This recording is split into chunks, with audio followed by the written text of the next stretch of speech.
सहनाववतु सहनौ भुनक्तु सह वीर्यं करवावहै तेजस्विनावधीतमस्तु मा विद्विषावहै। ओम शांति शांति शांति। आदित्य चंद्रा कुज सौम्य जीवा शुक्रार्कपुत्रामपि राहुकेतु एते ग्रहाणां सकलार्थसिद्धिं कुर्वन्तु काले स्थिरभोगनित्या। श्री गुरुभ्यो नमः। श्रीमात्रे नमः। सर्वेभ्यो मित्रेभ्यो नमो नमः। ఈ రోజు సాయంత్రం మనం ఒక మంచి సాధారణమైనటువంటి అందరూ అనుకునేటువంటి విషయాన్ని చర్చించుకోవడానికి పెట్టుకున్నాం. ముహూర్తం, తర్వాత దాంట్లో పంచకరహితం, దానికోసం చూసేటువంటి పుష్కరాంశ. ఈ మాటలు, ఈ పదాలు జ్యోతిషం చదువుకునే వాళ్ళకి, చదువుకునే వాళ్ళకి కూడా అప్పుడప్పుడు ఎక్కువగా అర్థమవుతూ ఉంటాయి. ముహూర్తం అనగానే సాధారణంగా మనం వివాహాలు, ఉపనయనాలు లేదా గృహప్రవేశాలు అలాంటి వాటికి చేసుకోబోయే సమయం అని అందరికీ తెలుసు. కానీ ఒక జ్యోతిష విద్యార్థులందరికీ ప్లస్ జ్యోతిషం తెలిసిన వాళ్ళందరికీ కూడా మరొక్కసారి ఈ ముహూర్తానికి సంబంధించిన ఆ విషయాలు కొన్ని మాట్లాడుకుంటూ, ఈనాటి కాలంలో ఈ ఋషులు ఇచ్చినటువంటి ఈ సాంకేతిక విజ్ఞానాన్ని ఎలా ఉపయోగించుకోవాలి అనేది మాట్లాడుకోవడానికి మనం అందరం కూర్చున్నాం. ఋషులు తమ పరిశోధనలో, తమ తపస్సులో అనుక్షణం మానవులకి ప్రకృతి ఏం చేస్తుంది, ప్రకృతి నుండి మానవులకి ఏమి లభిస్తుంది అనేది చూసుకుంటూ, దాన్ని మళ్ళీ ఆ ప్రకృతితో సమన్వయం చేసుకుంటూ తమకి అన్ని రకాల, అన్ని వేళలా ఆనందము, ఆరోగ్యము ఉండాలన్న ముఖ్యమైన ఉద్దేశంతో మనకి ఈ శాస్త్ర నిర్మాణం కావించారు. ఎన్ని వేల సంవత్సరాలు వారు కృషించి దానికి కష్టించి మనకు అది అందించారో మనకి నిజంగా తెలియదు. కానీ ఈరోజు ఒకే చోట సమగ్రంగా మనకి ఇదంతా కనపడుతుంటే వాళ్ళు ఇదంతా ఒక్కసారి చేశారు అన్న భావనలో ఉంటాం. కానీ అది నిజం కాదు. కొన్ని వేల సంవత్సరాల పరిశీలన, పరిశోధనతో ముందు జ్యోతిష్యులని అర్థం చేసుకుని, ఆ జ్యోతిష్యుల వెలుగులని అర్థం చేసుకుని, ఆ వెలుగు కారణంగా మనకి కలిగేటువంటి అభయాలని గ్రహించి, వాటి ద్వారా మళ్ళీ ఏది ఎప్పుడు జరుగుతుంది అనేది ఆకాశాన్ని, భూమిని, ప్రకృతిని, జీవనాన్ని అన్ని గమనించి చివరికి మనకి ఈ కాలము అనేటువంటి అనుభవాన్ని మనకి కలిగిస్తుంది. ఇవన్నీ కలిపి అని ఆ కాల జ్ఞానం పొందారు. కాలజ్ఞానం పొందగానే గమనిస్తుంటే సూర్యుడు ఉదయిస్తున్నాడు, ఎక్కడికో జరిగిపోతూనే ఉన్నాడు, కదులుతూ పోతున్నాడు. ఆ కదులుతూ పోతున్న సూర్యుడు కాలానికి ప్రతిరూపమని, కాలస్వరూపుడని, ఆ కదులుతూ వెళ్ళేదే కాలమని, ముహూర్ ఇతి ముహూర్త అని దానికి నిర్వచనం ఇచ్చారు. కదులుతూ కదులుతూ వెళ్ళేది కాలం, అదే ముహూర్తం. ఆ ముహూర్తానికి మళ్ళీ మనం మన పరిభాషలో 2-3 రకాలుగా ఎన్నో విషయాలు చెప్పుకుంటాం. ఒకటి, మనం ఏదైనా ప్రత్యేకమైన దీర్ఘకాలిక సౌభాగ్యం కోసం చేసుకునేవన్నీ కూడా ముహూర్తాలు అంటాం. అదేవిధంగా కాలంలో అంటే రోజులో కొంత భాగాన్ని మనకి అవసరం, మనకి ఉండకూడదు, ఆ సమయంలో మనం వదిలివేయాల్సింది అనే దాన్ని దుర్ముహూర్తం అని. అదేవిధంగా ఎప్పుడైనా ఏదైనా మాట్లాడుకుంటున్నప్పుడు ఏం ముహూర్తం, ఎప్పుడు ముహూర్తం పెడుతున్నావని, ఆరంభించడానికి మళ్ళీ ఏ సమయం మొదలు పెడతావని, ఇలా రకరకాలుగా మనం అనుకుంటూ వస్తున్నాం. ఆ క్రమంలో మనం తస్మై కాలాయ నమః అని కాలానికి తప్పకుండా నమస్కారం చేసుకోవాలి. ఆ కాలస్వరూపమైన ఈ ముహూర్తం అది భావనాత్మకము ప్లస్ కలనాత్మకము, గణించబడేది, భావించబడేది కూడా. ఒకటి జరిగిపోయింది, ఇప్పుడు మీటింగ్ అవుతోంది కూడా కాలమే. అని ఎప్పుడవుతుంది, ఎంతసేపు అవుతుంది అనేది మళ్ళీ అది గణాత్మకం, కలనాత్మకం అంటాం దాన్ని. సో మనకి భావనాత్మకమైనది, కలనాత్మకమైనటువంటి కాలం ఉంది. దాంట్లో మరి గణించడానికి వెళ్ళినప్పుడు ఏదైనా ఒక కార్యక్రమం చేసుకోవాలి అనుకుంటే మనం ఒక రోజులో చేసుకుంటాం. అందువల్ల ఒక రోజుకి తిథి నాడు చేస్తున్నామంటే మనకి 24 గంటలు మనకి ఆ సమయం ఉంది. ఆ సమయంలో ఎప్పుడో ఒకసారి చేసుకోవచ్చు. అలా చేసుకుంటున్నప్పుడు లేదు దాంట్లో అంతకాలము చేయాలి, అంతకాలం పాటు పెద్ద అది రేంజ్ ఎక్కువ అవుతుంది కదా, దాన్ని తగ్గించుకుంటూ వచ్చే వరకు మనకి ఏమవుతుంది అంటే తిథి నుంచి మనం తర్వాత వచ్చేది తక్కువ చేసేది, మనం చేయదలుచుకున్న పని కాలాన్ని తక్కువగా కుదించేది మనకి కరణము. అది 6 గంటలకు వస్తుంది, అది 12 గంటలకు వస్తుంది. ఆ తర్వాత మళ్ళీ కరణం తర్వాత మళ్ళీ మనకి ముందుకు తీసుకొచ్చేది లగ్నం. ఆ లగ్నం అంటే కేవలం 2 గంటల్లోకి వస్తుంది. అంటే మనం చేయదలుచుకున్న పనిని ఏ సమయానికి కుదించడానికి తీసుకొచ్చినప్పుడు ఈ క్రమంలో తిథి తర్వాత కరణం తర్వాత మనకి లగ్నము, ఆ లగ్నము తర్వాత కూడా ఆ లగ్నంలో మళ్ళీ ఎప్పుడు ఆ లగ్నం ఉండేది 2 గంటల సమయం అయితే మళ్ళీ ఎప్పుడు ఆ 2 గంటలని మళ్ళీ 9 భాగాలు చేస్తే ఆ వచ్చేది మనకి పుష్కర అంశ పుష్కరము అంటే 12, పుష్కరము అంటే మనకి మామూలుగా ఈ నవమ భాగం అని కూడా తెలుసు. అందుకే మనకి నదీ పుష్కరాలు వస్తాయంట, అది 12 ఏళ్లకు ఒకసారి వచ్చాయి. కానీ జ్యోతిషంలో పుష్కరాంశ అన్నప్పుడు ఒక భాగంలో 9ని భాగాలు చేసి ఒక బ్లాక్ ని ఒక పరిమాణాన్ని మనం 9 రకాలుగా విభజిస్తే ఆ 9వ భాగం కూడా పుష్కర అంశ అంటాం దాన్ని. సో పుష్కరాంశ. సో ప్రతి రాశిలో మళ్ళీ 9 పుష్కరాంశాలు ఉంటాయి. ఆ 9 పుష్కరాంశంలో మళ్ళీ మనం ఏ సమయాన్ని ఎంచుకోవాలి, 1దా 2వదా 3వదా 4వదా అంటే మనం ముహూర్తానికి లగ్నం వచ్చేసరికి పుష్కరాంశకు వచ్చేసరికి మనం చేసుకోవాల్సిన పని 13 నుంచి 15 నిమిషాల మధ్యలో కుదించుకోవాల్సి వస్తుంది. అంటే మనం ఆరంభించదలసిన కార్యక్రమానికి ఒక రోజు నుంచి దిగుతూ వచ్చి 13-14 నిమిషాల వ్యవధికి దాన్ని కుదించేసరికి అది పుష్కరాంశ అయింది. ఆ పుష్కరాంశని కూడా ఇంకా తగ్గించాలి. ఇంకా మనం ఇప్పుడు రాకెట్లు అవి వెళ్తుంటే కౌంట్ డౌన్ అంటారు. ఆ కౌంట్ డౌన్ అనేది చివరి క్షణానికి అది ముహూర్తం. అది యాక్చువల్గా ఆ రాకెట్ వెళ్ళడానికి ముహూర్తం. సో అలాంటి అతి చిన్న సమయాన్ని మనం ఆరంభించడానికి పెట్టుకునేటువంటి కాలంలో జ్యోతిష్ శాస్త్రం మనకు అందించిన విధానాలలో మనకి అత్యంత తక్కువ కాలానికి ఇచ్చేది షష్ట్యంశ అంటాం. అంటే ఒక కార్యక్రమం చేయదలుచుకున్నప్పుడు ఆ కార్యక్రమాన్ని రాశిలో 60వ భాగానికి కూడా తీసుకెళ్ళవచ్చు. అప్పుడు మనం రాశికి 2 గంటల సమయం పడుతుంది కాబట్టి సుమారు ఒక షష్ట్యంశకి సుమారు 2 నిమిషాలు పడుతుంది. సో ఈ విధంగా ముహూర్తము అనేది డిసైడ్ చేయడానికి మనకు షష్ట్యంశ పనికి వస్తుంది, తర్వాత పుష్కరాంశ పనికి వస్తుంది, అంటే లగ్నం పనికి వస్తుంది. ఆ లగ్నం పైన మళ్ళీ ఆ తిథి తర్వాత మనకి ఏ రోజులు నిర్ణయించుకుంటాం, ఏ మాసంలో చేసుకోవాలనేది. సో ఈ క్రమంలో మనకి ముహూర్తం నిర్ణయించుకుంటాం. ఆ ముహూర్తం చేస్తున్నప్పుడు ఇది అన్నప్పుడు ఆ ముహూర్తం అప్పుడు మన చుట్టూ ప్రకృతి ఎలా ఉండాలి, ఎన్ని రకాల దోషాలు ఉంటాయి, ఆ ఎన్ని రకాల దోషాలు ప్రకృతిలో కనిపించేవి అన్ని జ్యోతిష్యులు ఎక్కడెక్కడ ఉన్నాయి, వాటికి ఎలా అనుబంధంగా ఉన్నాయి, ఎంతెంత దగ్గరగా దూరంగా ఉన్నాయి, అవన్నీ చూస్తుంటే దాని ప్రకారం మనకు అందించినటువంటి శాస్త్ర విజ్ఞానంలో 21 దోషాల గురించి వాళ్ళు చెప్పారు. దోషము అంటే మనం ఇంతకు ముందు కూడా చెప్పుకున్నాం, అది ఏదో పాడు అని కాదు, చెడు అని కాదు. అది ఏమిటి అంటే అసమతుల్యత, ఇంబ్యాలెన్స్, అసమతుల్యత అన్నమాట. ప్రకృతిలో శక్తులు అసమంగా ఉంటున్నాయి, మనకి అనుకూలంగా ఉండకపోవచ్చు, అందువల్ల దాన్ని దోషం అంటాం. ఆ దోషాలు 21 మహాదోషాలు. ఆ దోషాలు కూడా లేకుండా ముహూర్తం పెట్టుకుందాం అనుకుంటే అవి ఎన్ని రకాల దోషాలు, ఎన్ని డైమెన్షన్స్ అంటే తప్పకుండా ఏదో ఒక దోషం ఉంటుంది. అందువల్ల ఆ దోషాలు ఉన్నప్పుడు మరి ఏం చూడాలి అంటే ఏదో ఒక రోజు చేసుకుంటాం కాబట్టి ఆ తిథికి దానికి మళ్ళీ ఒక గుణమని, ఆ క్రమంలో మనకి తిథిరేఖ గుణం ప్రోక్త అనే శ్లోకం ప్రకారం మనకి మళ్ళీ లగ్నం అయితే ఎక్కువ వెయిటేజ్ ఇవ్వాలని, తారాబలం దానికి వెయిటేజ్ ఇవ్వాలని, అలా అన్ని వెయిటేజెస్ చెప్పుకుంటూ మనకి చివరికి ముహూర్త నిర్ణయానికి మనకి ఎంతో సాంకేతికతని ఇచ్చారు, టెక్నాలజీని ఇచ్చారు. దాంట్లో మళ్ళీ దాన్ని అసెస్ చేయడానికి, ఆ నిర్ణయం అయిన తర్వాత కూడా మళ్ళీ దాన్ని ఎలా ఉందో చూడడానికి ఎంత స్టాటిస్టికల్ వాళ్ళు చదివారో తెలియదు, ఎన్ని పరిశోధనలు చేశారో తెలియదు. ఆ క్రమంలో మనకి ఇచ్చింది పంచకరహితం అనేటువంటి టెక్నిక్.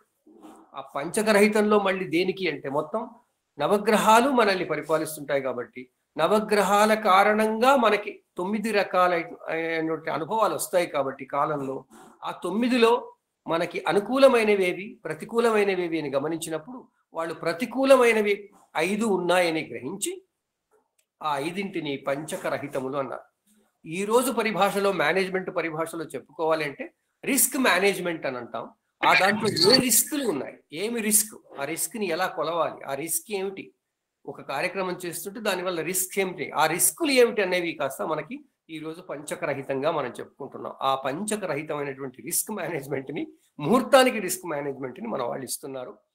ఆ టెక్నాలజీ అంతా చెప్పుకుంటూ, పంచకరహితం అంటే ఏంటో చెప్పుకుంటూ, అది ప్రతి ముహూర్తానికి ఎంతగా మనం తీసుకోవాలో చెప్పుకుంటూ, ఇలాంటివన్నీ మనం మన అనుభవాలతో, పెద్దల అనుభవాలు, అందరూ అనుభవజ్ఞులు ఉన్నారు, అందరి అనుభవాలతో మనం వాటన్నింటిని మరొక్కసారి పునః వాటిని దర్శించుకొని ఆ కాలానికి మరొక్కసారి నమస్కరించుకుంటూ, కాలాన్ని అర్థం చేసుకునే ఈ ప్రయాసలో మనం అందరం మరొక్కసారి తరిద్దామని ఈ కార్యక్రమం ఆరంభించబడింది. అందరికీ స్వాగతం. అందరూ దయచేసి మీకు తోచినంతగా, తెలిసినంతగా మీ విజ్ఞానాన్ని పంచుకోండి, మీ అనుభవాన్ని పంచుకోండి అని మరొక్కసారి అందరికీ మనవి చేస్తూ ఆరంభించండి. ఎవరైనా ఆరంభించవచ్చు.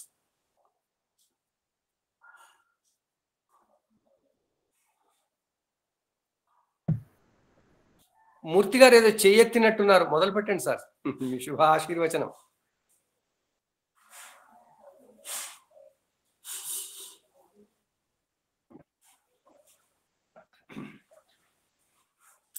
అన్మ్యూట్ చేసుకోవాలి. సభకు నమస్కారం. నాకు శాస్త్రి గారు ఈ ముహూర్తంలో ప్రథమ తాంబూలం ఇచ్చినందుకు నేను ఎంతో ఇదిగా ఫీల్ అవుతున్నాను, ఆనందంగా ఫీల్ అవుతున్నాను. అంటే ప్రథమ తాంబూలం అని కాదు, కానీ ఇలాంటి పెద్ద పెద్ద వారి ముందు, నిష్ణాతుల ముందు, చాలా మంది నిష్ణాతులు ఉన్నారు ఈ రోజు, నేను గమనించాను. చాలా సిఎస్ రావు గారు రెడీగా ఉన్నారు, చాలా మంది ఎంతో ఉత్సాహంగా, ఉత్సుకతతో ఈ రోజు కార్యక్రమం జ్యోతిర్వాణి, ముహూర్తం, పంచకరాహితం ఇవి ఎలా జరుగుతుంది, ఎలా వక్తల అభిప్రాయాలు ఎలా ఉంటాయని ఆసక్తికరంగా ఎదురు చూస్తున్నారు. ఈ సందర్భంగా నేను మాట్లాడటం అన్నది నాకెంతో ఆనందకరమైన విషయము. ఇకపోతే ఇప్పుడు మనం ఈరోజు సబ్జెక్ట్ ముహూర్తం, పంచకరహితం, పుష్కరాంశ. సో మూడు విషయాలు మెయిన్ గా. అసలు ముహూర్తమే చాలా పెద్ద సబ్జెక్ట్. ఇప్పుడు సార్ చెప్పారు, సోమనాథ్ శాస్త్రి గారు, ఏకవింశ దోషాలు ఉంటాయి, అవన్నీ దోషరహితం చేసుకుంటూ వచ్చి ఒక ముహూర్తాన్ని, అంటే అసలు ముహూర్తం అంటే ఏంటి, ఈ ముహూర్తాన్ని అంటే తగిన సమయాన్ని నిర్ణయించడం, ఎప్పుడు ఏ పని చెయ్యాలి, ఎందుకు చెయ్యాలా, ఆ పనిలో చేస్తే ఏమైతుంది, దాన్ని మనం ముహూర్తం అంటాం, అంతకంటే ఏం లేదు. సో ముహూర్తం హిందీలో కూడా అదే అంటారు, సంస్కృతిలో కూడా ముహూర్తోనా, చముహూర్తోనా అని అంటాం మనం. సో ఒక పని ఎటువంటి ఆబ్స్టికల్స్, ఆటంకాలు లేకుండా సాఫీగా జరిగి ఆ కార్యక్రమంలో దిగ్విజయం జరగాలంటే ఒక ముహూర్తం అవసరము అని, ఒక మంచి టైం అవసరము అని. ఇప్పుడు అమర కోసం ప్రకారం ఏం చెప్పారు, తే క్షణం ద్వాదశ ముహూర్త ఇత్యుచ్యతే. ఇందాక సోమనాథ శాస్త్రి గారు చెప్పారు, అది నేను కొంచెం ఈ శ్లోకంలో ఎక్కడి నుంచో చూశాను, చెప్తున్నాను. 12 క్షణాలు కూడిన కాలాన్ని ముహూర్తం అంటారు. ఇది మైక్రో లెవెల్ కి, మ్యాక్రో నుంచి మైక్రో లెవెల్ కి, ఒక రోజు నుంచి 12 నిమిషాలకి మనం వచ్చేసాం అన్నమాట. సో ఈ తే క్షణం ద్వాదశ ముహూర్త ఇత్యుచ్యతే అన్నది ఆ 12 క్షణాలు ఏదైతే ఉందో అది మంచిది అని. సో ఈ యాక్చువల్ గా మనకి ముహూర్తం అంటే తెలుసు, ఇందాక చెప్పారు శాస్త్రి గారు, ఒక ముహూర్తం 2 గడియల సేపు ఉంటుంది. సో అలాగే శబ్దార్థ రత్నాకరం ప్రకారం ముహూర్తం అనగా నిమేష కాలము, 2 గడియల కాలము, అంటే 48 నిమిషాల కాలం. సో ముహూర్త దర్పణం కూడా ఇలాగే చెప్తుంది. కానీ ముహూర్త దర్పణంలో ముహూర్తం అనే పదానికి 2 అర్థాలు ఇచ్చారు. ఒకటిది ముహూర్తం అంటే కాలాన్ని సూచించే కాలమానం, రెండోది ఏదైనా కార్యక్రమం ప్రారంభించేందుకు ఎంచుకునే మంచి సమయం. సో ఇలా 2 విధాలుగా ముహూర్తాన్ని ముహూర్త దర్పణంలో చెప్పడం జరిగింది. ఇప్పుడు కాకపోతే సూర్యోదయానికి ముందు ఒక 30 నిమిషాల పాటు ఉండే కాలాన్ని మనం సంధ్యాకాలం అంటాం. సంధ్యాకాలానికి ముందు ఒక 30 నిమిషాలు, అంటే అక్కడికి 1 గంట అవుతుంది. ఆ దాన్ని ఉషోదయం అంటారు. అంటే సూర్యోదయానికి ముందుండే 1 గంటలో 48 నిమిషాలని బ్రహ్మ ముహూర్తం అంటాం. సో టోటల్ గా చూసుకుంటే ముందు అటు ఇటు చూసుకుంటే 2 గంటల సమయం ఒక బ్రహ్మ ముహూర్తంగా చెప్పుకోవచ్చు. మన లగ్న కాలానికి కూడా ఆ 2 గంటల సమయాన్ని మనం ఒక ప్రిస్క్రైబ్డ్ టైమ్ గా మనం తీసుకోవడం జరుగుతూ ఉంది. సో అందుకే పెద్దలు ఏం చెప్తారు, అయితే తెల్లారుజామున లేవండి అయ్యా. ఎందుకు లేవాలి? తెల్లారుజామున బ్రాహ్మీ ముహూర్తంలో లేచి చక్కగా భగవత్ ప్రార్థన చేస్తే ఆ రోజు మన కార్యక్రమాలన్నీ సజావుగా జరుగుతాయి అని. సో ఈ అంటే ఇక్కడ ఇదొక శ్లోకం ఉంది, బ్రహ్మీ ముహూర్తే ఉత్థాయ బ్రహ్మీ ముహూర్తే యా నిద్ర సాపుణ్య. అంటే ఆ బ్రహ్మీ ముహూర్తంలో గనక మనము భగవత్ చింతన చేస్తే దేవతలు తప్పగా అఫెక్షనేట్ గా ఎంతో దయతో మనల్ని ఆశీర్వదిస్తారని, మన మేధస్సుకి, మన ఇంటెలిజెన్స్ కి, బుద్ధికి మెర్క్యూరీ బాగా డెవలప్ అవుతుందని బ్రహ్మ సంకేతాలు అందే కాలం అని చెప్పేసి దాంట్లో మీరు భగవన్ నామ స్మరణ చెయ్యండి. ఆ సమయంలో గనక పడుకుంటే ఎవరైనా నిద్రపోతా ఉంటే ఏది ఇప్పుడు ఈ బ్రహ్మీ ముహూర్త టైంలో కనుక నిద్రపోతే ఏమవుతుంది? పూర్వజన్మలో మరియు ఈ జన్మలో ఆచరించిన పుణ్యం కూడా క్షయం అవుతుంది అని. సో ఇదొక వేద ప్రమాణం. సో లేకపోతే ఇది ముహూర్తం గురించి మాట్లాడుకున్నాం అంటే నేను ఎక్కువ డీటెయిల్ గా ఇప్పుడు ముహూర్తం మా Indian council of astrological sciences కానీ వేరే వేరే ఓయూలో కానీ తెలుగు యూనివర్సిటీలో కానీ 6 నెలల సబ్జెక్టు ఇది, ఒక సెమిస్టర్లో వరకు చెప్తారు ఇది. సో ముహూర్తం అనేది చాలా వాస్ట్ సబ్జెక్టు. మరి ఏకవింశ దోషాల గురించి డిస్కస్ చేయాలంటే మిగతా వాళ్ళకు కూడా నేను అవకాశం ఇవ్వవలసిన బాధ్యత నాకు ఎంతో ఉంది. నా యొక్క ఆలోచనలే కాదు, వేరే వాళ్ళ నుంచి నేర్చుకోవాల్సిన అవసరం కూడా నాకు ఎంతో ఉంది. సో ఇందాక సోమనాథ్ శాస్త్రి గారు చెప్పారు, ముహూర్తం పంచకారహితం అంటే 5 రకాలుగా ముహూర్తం క్లియర్ అయిందా లేదా, 5 రకాలైనటువంటి ఇబ్బందులు లేకుండా ఉందా ఆ పర్టికులర్ టైం అన్నది. ఏమేమి ఇబ్బందులు? మృత్యు అగ్ని రాజ చోర రోగ భయంలో పంచకం అంటాం. అంటే మృత్యువు, అగ్ని, రాజభయం, చోర భయం, రోగ భయం ఇవి లేకుండా ఆ టైంలో చేసుకోవటాన్ని పంచకరహితం ఉంటాం. As simple as that. దానికి ఏదో క్యాలిక్యులేషన్ అదంతా ఉంది, అదంతా మనకు అన్ని తెలిసినవే. కాకపోతే ఒక చిన్న శ్లోకం ఇక్కడ ఏముంది, స్థితివారోడు దిర్యక్తం తత్కాలోదాయ మిశ్రితం నవభిస్తు హరేద్భాగం శేషం పంచకమీరితం అని చెప్పారు. అంటే ఏంటి ఇప్పుడు ఇవేదో ఈ తిథి ఏంటి, వారం, లగ్నం, నక్షత్రం ఇవన్నీ కలిపి 9 చేత భాగిస్తే వచ్చేవి. అప్పుడు కనుక బేసి సంఖ్యలు కనుక వస్తే 1 అయితే మృత్యు పంచకం, అసలు మంచిది కాదు అది. 1 వచ్చిందంటే మనం ఆ టైం తీసుకోము. అలాగే 2 అయితే అగ్ని పంచకం.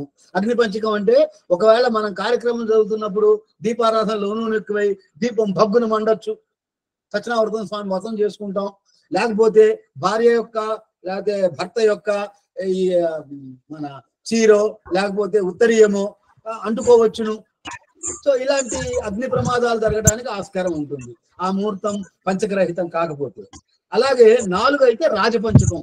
సడన్ గా పోలీసు వాళ్ళు వచ్చి మీరు లేకపోతే మున్సిపల్ ఆఫీస్ వాళ్ళు వచ్చి మీరు మున్సిపల్ ట్యాక్స్ కట్టలేదండి గత 5 ఏళ్ల నుంచి అని అప్పుడే వాళ్ళు అల్లరి చేస్తారు, రొల్లి చేస్తారు. సో అది రాజపంచకం. అలాగే చోర పంచకం అంటే మనం ఇక్కడ పూజ చేసుకుంటుంటే ఆ బయట ఉన్న స్కూటర్ కూడా ఎత్తుకుపోతాడు, సో అది చోర పంచకం. లేకపోతే రోగ పంచకం, నువ్వు చేద్దాం అనుకున్నావు సడన్ గా నీకు డిసెంట్రీ పట్టుకుంటుంది, ఇక నువ్వు ఆ టైంలో నువ్వు కార్యక్రమం జరపలేవు, సో అది రోగ పంచకం. అంటే ఈ 2, 4, 6, 8 లేకుండా ఉన్న ఈ శేషం ఏదైతే ఉందో అంటే ఆడ్ నెంబర్స్ ఏవైతే ఉంటాయో అవి వాటిలో మనము చేసుకోవాలి అని. సో కానీ అంటే అంత పర్ఫెక్ట్ గా చేసుకోవటానికి కూడా మనకి ఈ కాలంలో టైం ఉండాలి, చాలా ఇవి ఉన్నాయి. కాబట్టి చోర రోగత్యాజే రాత్రౌ దివారాజాగ్నిమేవచ అహోరాత్రం త్యజే మృత్యుం పంచకాని విచారయేత్ అన్నారు. సో దీని ప్రకారం ఏంటంటే రాత్రి పూట అయితే రాజ అగ్ని పంచకాలు పగటి ముహూర్తంలో వదిలేసి రాత్రిపూట స్వీకరించవచ్చు. ఎందుకంటే సాయంత్రం పూట గవర్నమెంట్ వాళ్ళు ఎవరు వచ్చి సతాయిచ్చుడు, ఆఫీస్ 10 to 5 కదా, వాడు ఎవరు రాడు. సో అట్లా సో ఇట్లాంటివి కొన్ని మనకు అంటే మనము ప్రాక్టికల్ గా కూడా అనలైజ్ చేసుకున్నా కూడా ఈ శ్లోకానికి కూడా ఒక ఎందుకు అమెండ్మెంట్ అంటే ఇందుకు అమెండ్మెంట్. సో సాయంత్రం పూట ఎవడు వచ్చి గవర్నమెంట్ వాడు వచ్చి మనల్ని సతాయించాడు, పోలీసు వాడు రాడు, ఇంకోటి రాడు, వాడి డ్యూటీ 10-5 చేసుకుని వాడు వెళ్ళిపోతాడు. సో అప్పుడు మనకి పెద్ద ఇబ్బంది ఉండకపోవచ్చు రాత్రిపూట. అలాగే చోర రోగ పంచకాల్ని రాత్రి ముహూర్తంలో, రాత్రి నువ్వు ముహూర్తం పెట్టుకొని కూర్చుంటే ఇక్కడ పూజ చేసుకుంటే దొంగ వచ్చి ఏవో ఎత్తుకుపోతాడు, లేకపోతే సడన్ గా మధ్యాహ్నం హెవీగా తింటే రాత్రిపూట మళ్ళీ నీకు స్టమక్ అప్సెట్ అవుతుంది మనకి. సో దానివల్ల రోగం ఏమన్నా ఇబ్బంది, శారీరకంగా ఇబ్బంది రావడానికి అవకాశం ఉంటుంది. అందువల్ల రాత్రిపూట ఆ 2 వదిలిపెట్టి పగలపూట రాజా అగ్ని పంచకాలు వదిలిపెట్టి మిగతా టైంలో చేసుకోవచ్చు అని ఒక చిన్న అమెండ్మెంట్ కూడా మనకు ఇవ్వటం జరిగింది. సో ఇది ప్రాక్టికల్ గా నేను మాట్లాడుతూ ఉన్నాను. మిగతావన్నీ మనకు అందరికీ తెలుసు, క్యాలిక్యులేషన్స్ అవిను. లేకపోతే పుష్కరాన్స్ అంటే మనం మెయిన్ గా పెళ్లి కార్డు చూడండి, ఏదైనా కార్డు చూడండి, దాంట్లో మనం రాస్తాం స్వస్తి శ్రీ చంద్రమానేన క్రోధినాంగం వస్తరే నిజ జ్యేష్ఠమాసే శుద్ధ నవమ్యాం వాసర గురువాసరే హస్తా నక్షత్రయుక్త కర్కాటక లగ్న పుష్కరాంశమందు అని రాస్తాం. ఏంటి పుష్కరాంశం? సార్ చెప్పారు సోమనాథ్ శాస్త్రి గారు. ఇప్పుడు ముహూర్త దర్పణం, విద్యా మాధవీయం, కాలామృతం ఇట్లాంటి ముహూర్త గ్రంథాల్లో దీని గురించి ప్రస్తావన ఉంది. పుష్కరం అంటే పవిత్రత. ఇప్పుడు నదికి పుష్కరం వచ్చింది అంటే ఏంటి? ఆ నదికి ఆ 12 రోజుల్లో ఆ జలాలు పవిత్రంగా ఉంటాయి అని ఒక అర్థం. సో ఆ పవిత్రం అంటే శుభాన్ని సూచిస్తుంది. సరే అయితే అనుకున్నాము పుష్కరాంశంగా ఒక రాశిలో ఒక నవాంశ అంటే 3 డిగ్రీల 20 సో వీటిని ప్రతి రాశిలోనూ పుష్కరాంశ భాగాలు అంటాం. పుష్కర భాగం అంటే అదే ఆ 3 గంటల 20 డిగ్రీలు. సో పుష్కరాంశ అన్న పుష్కర భాగం అన్న ఒకటే. సో పుష్కరాంశ అంటే 2 సాంస్క్రిట్ వర్డ్స్, పుష్కరం అంశ. పుష్కరం అంటే nourishes, which prospers, which gives the prosperity, which enriches our wealth, health. So అది పుష్కరం అంటే అదే అర్థం. అంశ అంటే a part of the degree, a part or degree of the bhagam of that sign or whatever you call, of that muhurta, whatever you call. So pushkaramsha or pushpa bhaga అనేది మనకు auspicious effects ఇవ్వడానికి నిర్ణయించబడిన కాలమానం. So ఇప్పుడు ఏవో ఉన్నాయి ఇవన్నీ ఫలానా డిగ్రీస్ లో ఏరీస్, లియో, సాజిటేరియస్ లో 21st డిగ్రీ పుష్కర భాగం అంటాం. Taurus, Virgo, Capricorn 14th degree అంటాము. Gemini, Libra, Aquarius 24th degree అంటాం. క్యాన్సర్, స్కార్పియో, స్పైసిస్ లో 7th డిగ్రీ అంటాం. సో మనకు అందరికీ తెలుసు, ఇందాక సార్ చెప్పారు 9 నవాంశాలు ఉంటాయి, 9 భాగాలు ఉంటాయి. సో దాంట్లో ఒక భాగాన్ని మనం ఇట్లా పుష్కరాంశగా పరిగణిస్తాము. సో పునవాంశ అని కూడా ఇందాక సార్ చెప్పారు. సో పాపగ్రహ నవాంశలు వదిలి అదే నగ్నంలో శుభ గ్రహ నవాంశంతో ముహూర్తం చేస్తే అది పునవాంశ దోషం పరిహారం అవుతుంది అనుకుంటాం. సో దీనికి కూడా ఇక్కడ ఒక చిన్న శ్లోకం ఉంది. అజ వృషభ ధను కన్య కౌడౌ భుజంగ మేష మకుర కుళీరే వృష్టికాంతే చరాయ మిథున ఘట తులానాం సింహ మధ్యే తగ్రుద్ర సకలం నిమితం సాత్ సర్వకార్యేషు వర్జయం. అంటే ఏంటి? మేష, వృషభ, కన్య, ధనుస్సు రాశులకు మొదటి నవాంశలో భుజంగం అనే దోషం ఉంటుంది కాబట్టి అది వదిలేయాలి. అలాగే మీన, మకర, కర్కాటక, వృశ్చిక లగ్నాల్లో చివరి నశాంశ రాహు ఉంటాడు కాబట్టి అది వదిలేయాలి. మిథున, కుంభ, తుల, సింహములకు 5వ నవాంశని రుద్ర నవాంశ అనే దోషం ఉంటుంది కాబట్టి, ఆ రుద్ర దోషం అనే ఉంది కాబట్టి దాన్ని కూడా వదిలేసేసి మనము ఇది పుష్కరాంశ నిర్ణయం చేసుకోవాలి. ధనుస్సు రాశిలో 9వ నవాంశ వర్గోత్తమం, బెస్ట్. వృషభ రాశిలో 5వ నవాంశ బెస్ట్, ది బెస్ట్. కర్ణాటక రాశిలో 1వ నవాంశ వర్గోత్తమాంశ. సో ధనుర్లగ్నం కానీ, వృషభ లగ్నం కానీ, కర్కాటక లగ్నం కానీ తీసుకున్నప్పుడు మనం ఆ నవాంశ ఏదైతే ఉందో దానిలో మనం లగ్నం గనక ముహూర్తం గనక నిర్ణయిస్తే అది చాలా మంచిది అని చెప్తారు. లేకపోతే రిజల్ట్స్ ఎందుకు పుష్కరాంశ ఎందుకు, అది చాలా మన వేదిక్ అస్ట్రాలజీలో ఎంతో ఇంపార్టెంట్ ఫ్యాక్టర్. అది it is calculated and based on planetary positions of the moon at the time of one's birth. అంటే నేటల్ చార్ట్ కూడా అది లింక్ అయ్యి ఉన్నది. Pushkaramsha is the difference between the position of the moon in the birth chart and the position of the moon in navamsha chart. అది మనకు తెలుసు. Last వీకే మనం దీని మీద కూడా డిస్కస్ చేసాము. So I'm not going much detail to this. కాకపోతే natal chart లో పుష్కరాంశని కనుక మనం చూస్తే అది it gives an indication about the personality of an individual. వాడి ఏ తత్వ రాశి, వాడి బిహేవియర్ ఎట్లా ఉంటుంది, వాడి యాటిట్యూడ్ ఎట్లా ఉంటుంది, వాడి నేచర్ ఏంటి, బేసిక్ తత్వం ఏంటి, వాడు ఇవన్నీ మనం తెలుసుకోవచ్చు. అలాగే it provides information about the his mental ability, mental strength, his weaknesses. అంటే మనం మేనేజ్మెంట్ లో అనుకుంటాం, బిజినెస్ మేనేజ్మెంట్ లో spot analysis, strengths, weakness, threats and opportunities. That's called spot, SWOT analysis. So ఈ స్పాట్ అనాలిసిస్ చేయాలంటే మనకు ఇది కూడా ఉపయోగపడుతుంది. అలాగే పుష్కరాంశ అన్నది is useful in analysing the career prospects of an individual. It indicates and helps an astrologer in identifying area where the person is likely to excel. అంటే ఎక్కడ అతను పురోభివృద్ధి చేయగలడు, ఎక్కడ తిరోగాభివృద్ధికి అంటే ఛాలెంజెస్ వచ్చినప్పుడు, హార్డిల్స్ వచ్చినప్పుడు అవి ఎలా ఉంటాయని ఇండికేట్ చేయడానికి కూడా ఇది ఉపయోగపడుతుంది. పుష్కరాంశ అయినది it's a vital tool in predicting the timing of important events. Also ఒక్కొక్కళ్ళ లైఫ్ లో అది వాళ్ళ ఈవెంట్స్ ఎలా టర్న్అవుట్ అవుతున్నాయని కూడా మనం చెప్పడానికి ఆస్కారం ఉంటుంది. సో యాజ్ ఎ హోల్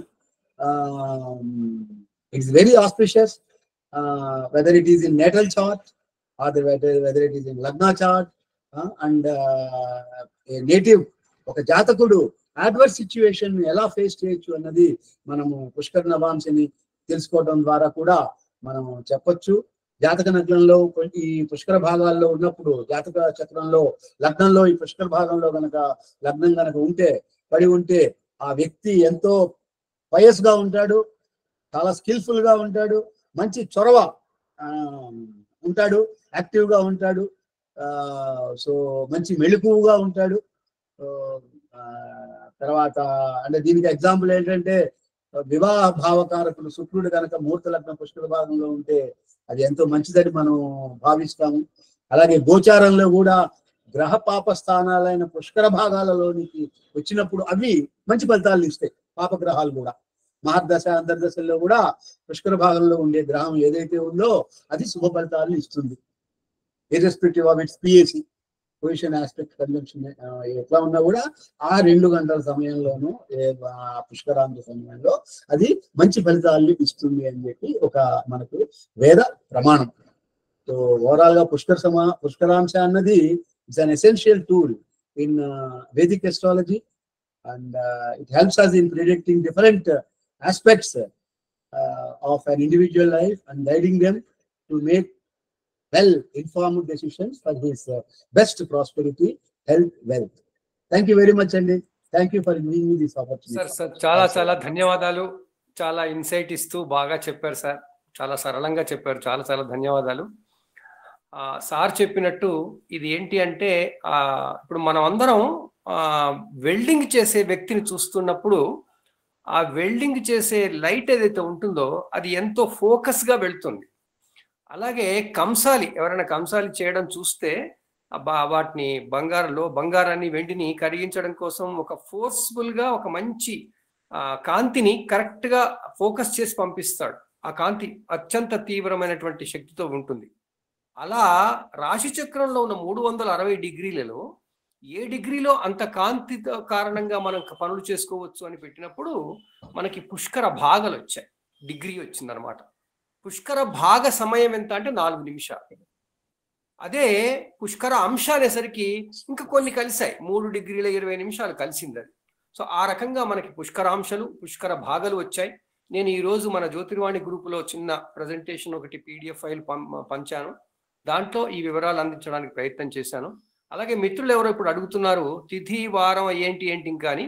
పంచకరహితంలో 5 రకాల రిస్కులు చూడడానికి తిథి, వారం, నక్షత్రం, లగ్నం, తర్వాత మనకి తిథి, వార, నక్షత్ర, లగ్నాలు 4 యాడ్ చేస్తాం. ఈ 4 నెంబర్ యాడ్ చేస్తాం. ఆ నెంబర్ యాడ్ చేసిన తర్వాత వచ్చిన దాన్ని 9తో భాగిస్తే శేషాలు 5 శేషాలకి నెగిటివ్ ఎనర్జీ ఉంటుంది, మళ్ళీ 4 శేషాలకి నెగిటివ్ ఎనర్జీ ఉండదు. ఆ 5 ఏమిటి అనేది నేను మళ్ళీ దాంట్లో ఇచ్చాను. మామూలుగా మనకి శేషం కనుక 1 వస్తే పనికిరాదు, అదే మళ్ళీ 2 వస్తే పనికిరాదు, మళ్ళీ 3 వస్తే పనికొస్తుంది. ఆ 3 పేరు మళ్ళీ లక్ష్మి అంటే మనకి పనికి వచ్చేది అనమాట.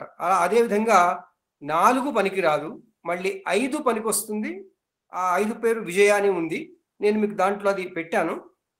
మొదటిదే విజయ, 3 అయితే విజయ, 5 అయితే లక్ష్మి, 7 అయితే వేద, 0 అయితే మిత్ర. ఇవేంటివి? మంచి అంశాలు. పంచకరహితంలో మొత్తం 9తో భాగించినప్పుడు 9లో ఏదో ఒక శేషం వస్తుంది, కానీ 5ంటికి మాత్రమే ఇది రహితం ఉండాలన్నారు, మిగతా 4ంటికి అక్కర్లేదన్నారు కదా. ఆ 4ంటి పేర్లు కూడా నేను మీకు మన పీడిఎఫ్లో ఇవ్వడానికి ప్రయత్నం చేశాను. అవి ఏంటి అంటే 1వ శేషం అయితే మృత్యు, 2వ శేషం అయితే అగ్ని, 3వ శేషం అయితే విజయ, 4 శేషం అయితే రాజపంచకం, 5 శేషం అయితే లక్ష్మి, 6 అయితే క్రోధం మనకి చోర, 7 అయితే వేద, వేద అంటే జ్ఞానం వేద, తర్వాత 8 రోగ, తర్వాత 9 అంటే లేదా 0 వస్తే మిత్ర. ఈ మంచివి ఇచ్చే మంచి రిస్కులు ఉన్నవి, చెడు రిస్కులు ఉన్నాయి. ఆ మంచి రిస్కులు వాడుకోవచ్చు కాబట్టి వాటి కోసం చేసుకోవాలంటారు. ఇది మనకి చాలా వైజ్ఞానికంగా దీన్ని చూడడం కొరకు మన అందరికీ అర్థం కావాలన్న ఉద్దేశంతో ఈ విషయాలన్నీ చెప్పుకొస్తున్నాను. సో మళ్ళీ మనం ఇంకా ముందు మన మిత్రులందరూ చెప్పేటువంటి ఆ జ్యోతిర్వాణి విందాం. దయచేసి తర్వాత ముందుకు రండి ఎవరైనా.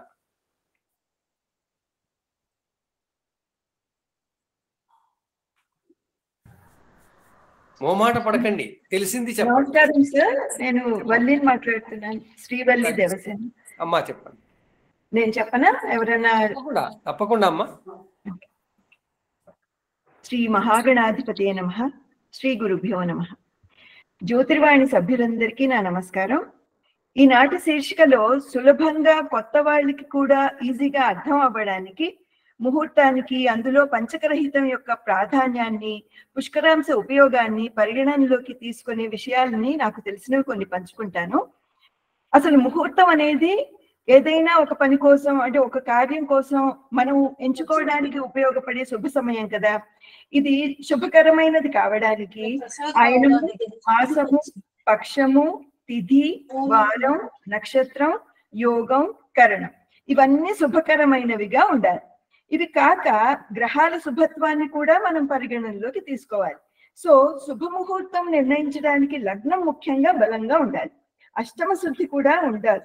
తర్వాత 3, 6, 11 అంటే లగ్నం నుంచి లెక్క పెట్టుకుంటే త్రిషడాయాలు ఉన్నాయి కదా, 3, 6, 11.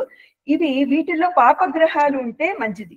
ముఖ్యంగా 11లో లాభస్థానంలో రవి ఉంటే ఇంకా మంచిది. కేంద్రాల్లో బుధ, గురు, శుక్రులు ఉంటే చాలా శుభకరం. ఇది కాక పంచకరహితం కూడా మనం చూడాలి. ఇప్పుడు ఉత్తరాయణంలో పగటి కాలం ఎక్కువ కదా, ఇది దేవతలకి పగలు కాబట్టి దైవానుగ్రహం కోసం మనం ప్రయత్నం చేసుకోవాలన్నమాట ఈ టైంలో. ఇవి కాక తారాబలం, చంద్రబలం, పంచాంగ శుద్ధి ఇవన్నీ కూడా చూసుకుంటూ ఉండాలి. మరి ఈ పంచకరహితం అంటే ఏమిటి అంటే ఇవాళ టాపిక్ వస్తే పంచకరహితం గురించి చూద్దాం. పంచకం అంటే ఏమిటో చూద్దాం. ఫస్ట్ మనం ఏ సమయాన్ని అయితే అనుకుంటున్నామో ఆ సమయానికి ఉన్న తిథి, వారం, నక్షత్రం, లగ్నం ఈ 4 అన్నిటినీ కలిపి ఆ మొత్తాన్ని 9తో భాగిస్తే ఒక శేషం వస్తుంది కదా, ఇది పంచకం అన్నమాట. సో ఈ పంచకాన్ని మనం విద్య కోసం, ఆరోగ్యం కోసం, ఉద్యోగం కోసం, ఆనందం కోసం, ఇంకా రకరకాలుగా శుభకార్యాల కోసం మనం వినియోగించుకోవచ్చు. ఈ శేషం కనుక 1 కానీ 2 కానీ 4 కానీ 6 కానీ 8 కానీ వచ్చిందనుకోండి, అది మంచిది కాదు అన్నమాట. ఈ శేషం 1 అయితే పెద్దలు ఇప్పుడు చెప్పినట్లుగా మృత్యు పంచకము, 2 అయితే అగ్ని పంచకము, 4 అయితే రాజపంచకము, 6 అయితే చోర పంచకము, 8 అయితే రోగ పంచకంగా పెద్దలు పరిగణించారు. ఈ పంచకాలు కాకుండా పెట్టగలిగే ముహూర్తాన్ని పంచకరహిత ముహూర్తం అంటారు. ఇందులో ముఖ్యంగా మృత్యు, అగ్ని పంచకాలని పూర్తిగా వదిలేస్తే ఉత్తమం. ఇవి కాక ఇంకొన్ని విషయాలు మనం పాటిస్తే చాలా మంచిది.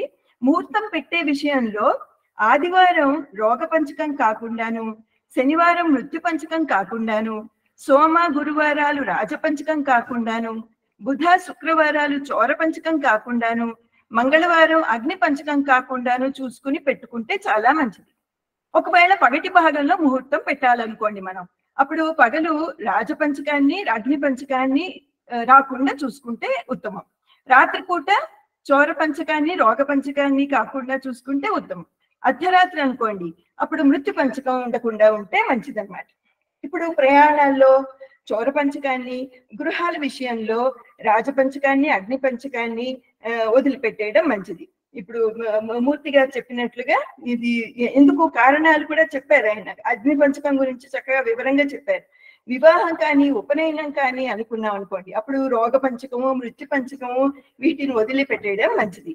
ఇవన్నీ పరిగణనలోకి తీసుకుని ముహూర్తం పెట్టుకోవడం ఎంతైనా మంచిది. ఏదేమైనా అన్నింటికీ ప్రశస్త్యం శుభ పంచకం అన్నమాట. అంటే ఈ 5 దోషాలు లేని సమయాన్ని చూసుకోవాలన్నమాట. అంటే శేషం ఇది ఈ లెక్కలు కట్టిన తర్వాత వచ్చే శేషం 0 కానీ 3 కానీ 5 కానీ 7 కానీ 9 కానీ వస్తే అది పంచకరహితం అని అర్థం చేసుకోవాలి. ఇది చాలా ఈజీగా ఉంటుందని ఇలా చెప్తున్నాను అనమాట. కొత్త వాళ్ళకి కూడా ఈజీగా అర్థమైపోతుందని. తర్వాత ఒకవేళ తప్పని పరిస్థితుల్లో ముహూర్తం పెట్టాలనుకోండి, మనకే కావాలనుకోండి, లేకపోతే ఇంకెవరైనా మనం సహాయం కోసం అడిగితే అప్పుడు కొన్ని పరిహారాలు చెప్పుకోవచ్చు మనం. రాజపంచకానికి నిమ్మపళ్ళు దానం, తర్వాత చోర పంచకానికి ఇనుము దానము, అంటే కీ చైన్స్ కానీ ఇనుపది కీ చైన్స్ ఉంటాయి చూడండి, అవి ఎవరికైనా ఇవ్వడం మంచిది. తర్వాత రోగ పంచకానికి ధాన్యం దానం చేయడం మంచిది. మృత్యు పంచకానికి దీపదానం ఉత్తమం. తర్వాత అగ్ని పంచకానికి తైలం దానం చేయవచ్చు. ఇప్పుడు అగ్ని పంచకంలో కావాలనుకోండి, చక్కగా ఏ ఆలయానికైనా వెళ్ళి నువ్వుల నూనె చక్కగా ఆలయంలో దానం చేయండి. చేస్తే చక్కగా రోజు దీపారాధన చేస్తూ ఉంటారు వాళ్ళు, అది చాలా మంచిది. ఇప్పుడు ముహూర్తానికి పుష్కరాంశలు కూడా మన శీర్షికలో ఉంది కదా, సో పుష్కరాంశ గురించి కూడా 2 నిమిషాలు మాట్లాడుకుందాం. ముహూర్తానికి పుష్కరాంశలు కూడా చూస్తే చాలా మంచిది అనమాట. ముహూర్త లగ్న బలమే ఈ పుష్కరాంశ. అంటే ఒక రాశిలో ఉండే నవాంశలనే ఆ రాశి యొక్క పుష్కరాంశలు అంటాం మనం. ఇప్పుడు లగ్నం 30 భాగాలు కదా, ఇందులో 21వ భాగ, 14వ భాగ, 24వ భాగ, 7వ భాగ మేషం నుంచి మీనం వరకు తిరుగుతూ ఉంటాయి. అంటే ఏమిటంటే మేషరాశిలో 21వ భాగ, వృషభ రాశిలో 14వ భాగ, మిథున రాశిలో 24వ భాగ, కర్కాటకంలో 7వ భాగ, ఇవి పుష్కరాంశలు అనమాట. అలాగే మళ్ళీ సింహం, కన్య, తుల, వృశ్చికం రిపీట్ అవుతుంది. 21, 14, 24, 7. అలాగే మళ్ళీ ధనుస్సు, మకరం, కుంభం, మీనం 21, 14, 24, 7గా రిపీట్ అవుతుంది. సో ఇది చాలా ఈజీగా ఉంటుందని నాకు ఇలా తోచి చెప్పాను. చాలా థ్యాంక్స్ అండి. చాలా చాలా ధన్యవాదాలు. నమస్కారం సార్. వల్లి దేవసేన గారు మన మిత్రులు, మన జ్యోతిర్వాణిలో తరచుగా మనకి మంచి మంచి విషయాలు చెప్తుంటారు. చాలా చాలా ధన్యవాదాలమ్మా. సరళంగా చాలా అందరికి ఉపయోగపడేలా మళ్ళొక్కసారి తెలిసిన వాళ్ళకి కూడా మరొక్కసారి పునశ్చరణ అవుతుంది కదా. చాలా బాగా చెప్పారు. ధన్యవాదాలమ్మా. అయ్యా నమస్కారం.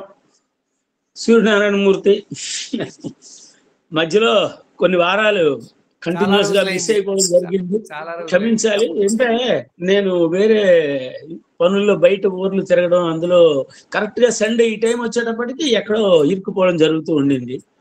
అక్కడ అయ్యో నా అదృష్టం మీతో మాట్లాడి ఇక్కడ కూర్చుంటే అదో మీ అందరినీ చూసి మీరు మాట్లాడుతుంటే చాలా హ్యాపీగా ఉంది.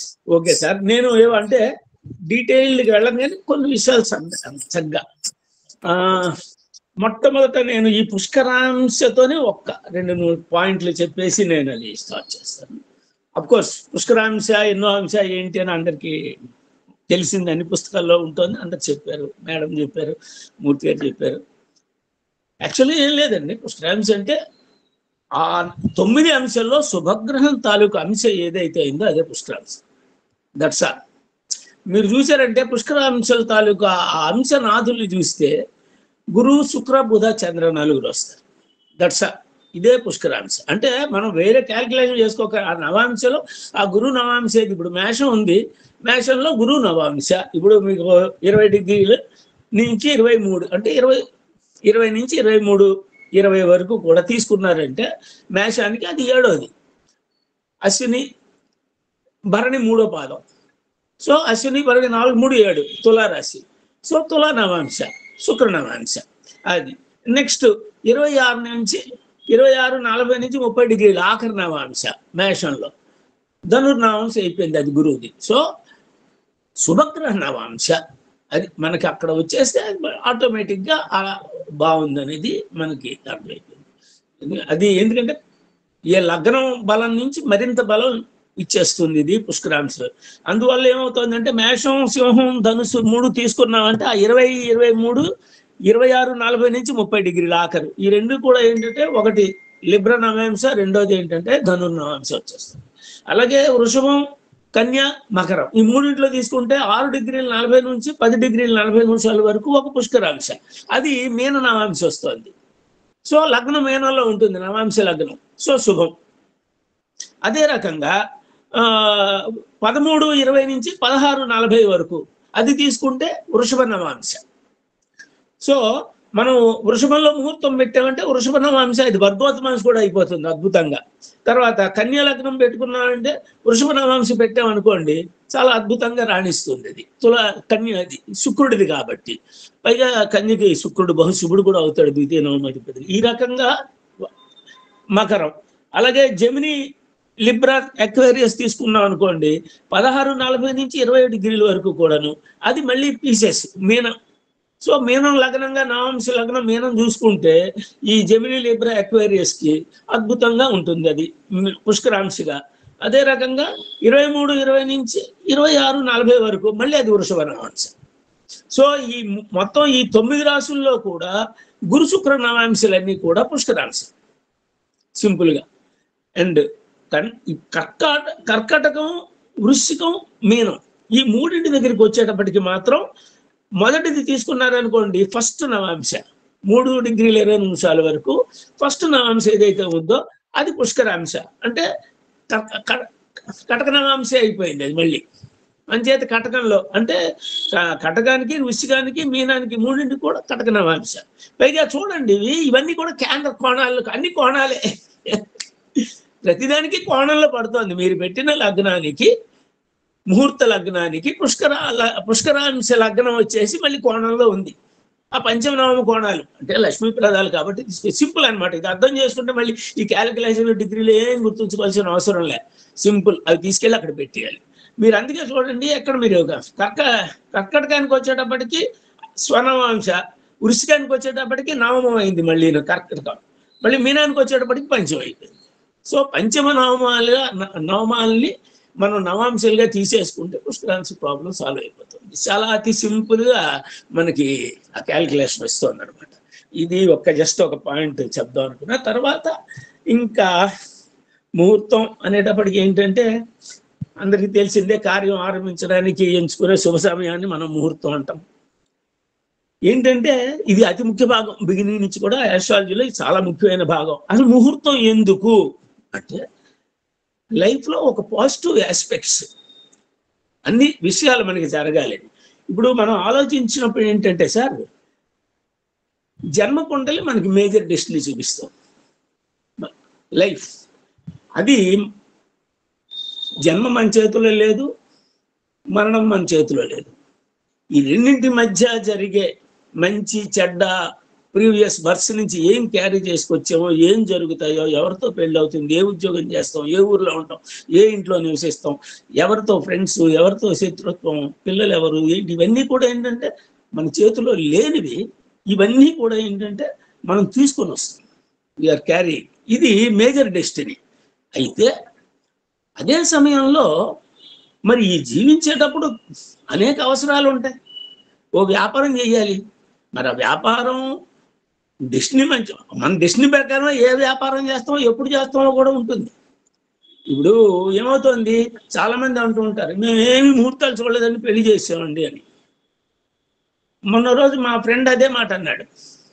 ఈ మధ్యనే జస్ట్ ఒక 1 వీక్ 10 days బ్యాక్ చెన్నైలో. ముహూర్తాలు ఎంత క్యాష్, నేను ఏం చూడకుండా డబ్బులు ఇచ్చాను, అద్భుతంగా ఉంది నాకన్నా. ఓకే, ఏ రోజు ఇచ్చావో, ఏ టైంలో ఇచ్చావో గుర్తుంది కదా, పట్టుకురా. ఆ రోజు అన్ని పట్టుకుని వస్తే మొత్తం అతనికి సరిపోయండి, అద్భుతంగా సరిపోయినాయి. అంటే అతని కోసం ఇప్పుడు యూనివర్సల్ కాన్షియస్నెస్ ఒకటి ఉంటుంది. ఆ యూనివర్సల్ కాన్షియస్నెస్ మిమ్మల్ని అక్కడ తీసుకెళ్ళిపోతుంది మీకు తెలియకుండానే, మనం ముహూర్తం చూసినా చూడకపోయినా. సో ఒకవేళ చూసినా ఆ సరైన వాడి చేతిలో పడితే సరైన ముహూర్తం వస్తుంది. అంటే వీడి కర్మను బట్టి చూసేవాడు జరిగే ముహూర్తం అది వస్తుంది.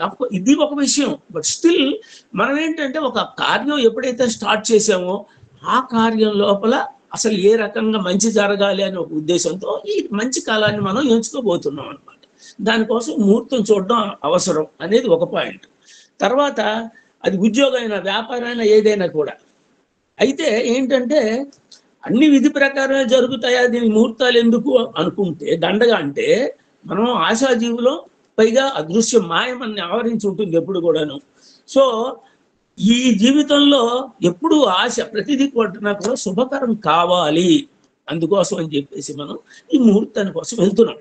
సరే, అయితే ఇక్కడ ఏంటంటే ఇంకోటి కూడా ఉందండి.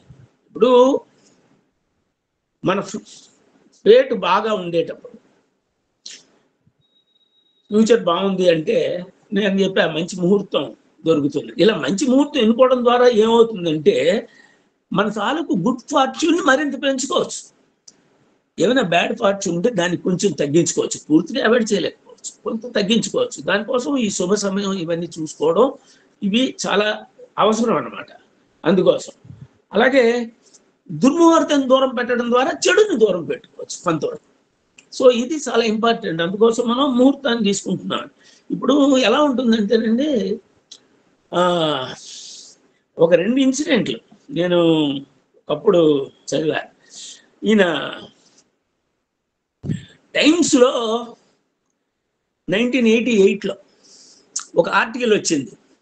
రొనాల్డ్ రేగన్ ప్రమాణ స్వీకారానికి ముహూర్తం అడిగాడంటే ఎవరిలో, అదో పెద్ద గోల గందరగోళం. ఏంటిది, దీన్ని అడగడం ఏంటి ఇలాగని. అప్పుడు ఆయన ఒక మంచి ఆర్టికల్ రాశారు. ఆయన సర్ వుడ్రో వైట్ ఆయన పేరు. ఆయన చెప్తాడు, ఆ ఆర్టికల్లో చెప్తాడు, who does not consult astrologers అని టైటిల్ పెట్టి రాశాడు. అందులో గొప్ప విషయం ఏంటంటే ఆయన ఇండియన్ ఇండిపెండెన్స్ మెన్షన్ చేశాడు. ఒరే అబ్బాయి, ఇండియన్ ఇండిపెండెన్స్కే అది ఏదో ఊరికే వీళ్ళు పలానా టైంలో అర్ధరాత్రి ఇస్తామని చెప్పి ఇచ్చిలేదురా బాబు.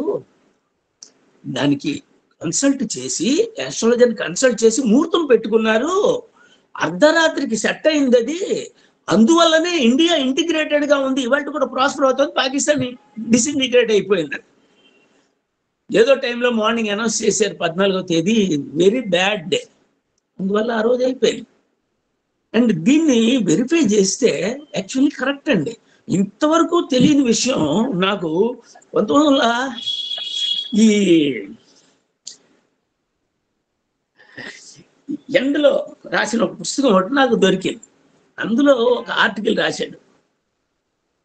అందులో చెప్తారన్నమాట, అది కేఎన్ రావు గారే చెప్పారు, ఫేమస్ ఆస్ట్రాలజర్.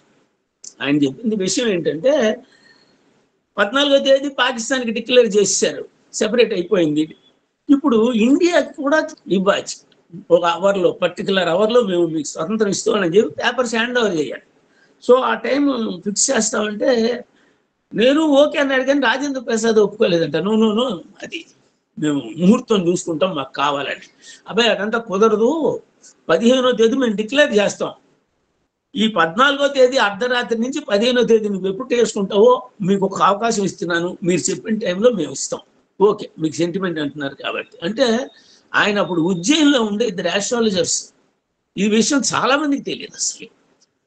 హరదేవ్ జోషి అని ఒక ఆయన, సూర్యనారాయణ వ్యాస్, వీళ్ళిద్దరు వాళ్ళని కన్సల్ట్ చేస్తే వాళ్ళు చూసి వద్దొద్దు, ఈ నక్షత్రం ఇప్పుడు బాగోలేదు, మనకి పునర్వసు ఉంది అనుకుంటా, అప్పుడు పుష్యమి వస్తుంది నైట్కి, పుష్యమి నక్షత్రం చాలా మంచిది. రెండోది రోజుల్లో ముహూర్తం పెట్టడానికి సరైన ముహూర్తాలు లేవు, ఎక్కడ లగ్నాలు లేవు. సో ఏం చెయ్యాలి అంటే వేరే డేట్ చూడండి అంటే ప్రసాద్ చెప్పాడంట, నో 15వ తేదీకి జరగాల్సిందే, మీరు ఏం చేస్తారో తెలియదు, నాకు ముహూర్తం పెట్టండి అని. అప్పుడు వాళ్ళు సూర్యాస్తమయం నుంచి నెక్స్ట్ డే సూర్యోదయం వరకు టైం తీసుకొని క్యాలిక్యులేట్ చేసి దాన్ని సగం చేసి ఎగ్జాక్ట్లీ అర్ధరాత్రి 12:15 ఎంతకో వచ్చిందండి. అది అర్ధరాత్రి అభిజిత్ ముహూర్తం అట. అది నాకు తెలియదు, అది మొన్ననే తెలుసు. అభిజిత్ ముహూర్తం పొద్దున్నే ఉంటుంది అసలు. యాక్చువల్గా మనకి చెప్పేది సూర్యోదయం నుంచి ఉదయ లగ్నం నుంచి 4వ లగ్నం అభిజిత్ లగ్నం అని చెప్తాం. కానీ అర్ధరాత్రి కూడా సూర్యుడు ఎగ్జాక్ట్ కింద, ఎలాగైతే సూర్యుడు మిట్ట మధ్యాహ్నం జన్నితిలో ఉంటాడో, ఇక్కడ కూర్చునేటప్పటికి పాతాళంలో, ఎగ్జాక్ట్ పాతాళంలో సూర్యుడు ఉంటాడట. సో ఆ ముహూర్తం ఆస్పీషియస్ ముహూర్తం అని చెప్పేసి వాళ్ళు చెప్పి ఆ టైము ఇచ్చేటప్పటికి దాన్ని బట్టి వాళ్ళు ముహూర్తం ఆ రోజు ఇండియన్ ఇండిపెండెన్స్ అలా రావడం జరిగింది. సో ఇది ఒక పెద్ద విశేషం అనమాట. సో ఇవి తీసుకుంటున్నారనమాట. సో ఇది ఒకటండి. తర్వాత సో ఇది ఒక టూకీగా కొన్ని. తర్వాత ఏంటంటే కాలం గురించి కూడా మాట్లాడుకున్నాం. కాలం అదే ముహూర్తం అంటే కాలమే. అది దానికి 2 అర్థాలు ఉన్నాయి. ముహూర్తం అంటే కాలం, టైంకి చాలా ప్రాముఖ్యం ఉంది అన్నాం. అలాగే ఈ టైము అదే డెస్టినీని క్రియేట్ చేస్తుంది. డెస్టినీని క్రియేట్ చేసిన డెస్టినీని ముందుకు తీసుకెళ్తుంది కాలమే. కాలంతో పాటే డెస్టినీ నడుస్తోంది. సో దాని కర్మఫలాల్ని క్యారీ చేసేది కూడా కాలమే. ఇక్కడ మనిషి పుట్టినప్పుడు ఆ కాలం, ఆ పుట్టిన కాలం, పర్టికులర్ టైం, ఆ తన గర్భంలో వీడి ఫ్యూచర్ మొత్తం మంచి చెడు జరుగుతుంది, ఎవ్రీథింగ్ అది స్టోర్ చేసుకొని ఉంటుంది. ఉండి ఆ టైంలో అది రిలీజ్ చేస్తూ వెళుతూ ఉంటుంది. సో ఇది కంప్లీట్గా ఇందాక చెప్పినట్టుగా మన చేతిలో ఏ పనులు ఏంటి అని చెప్పావు. అయితే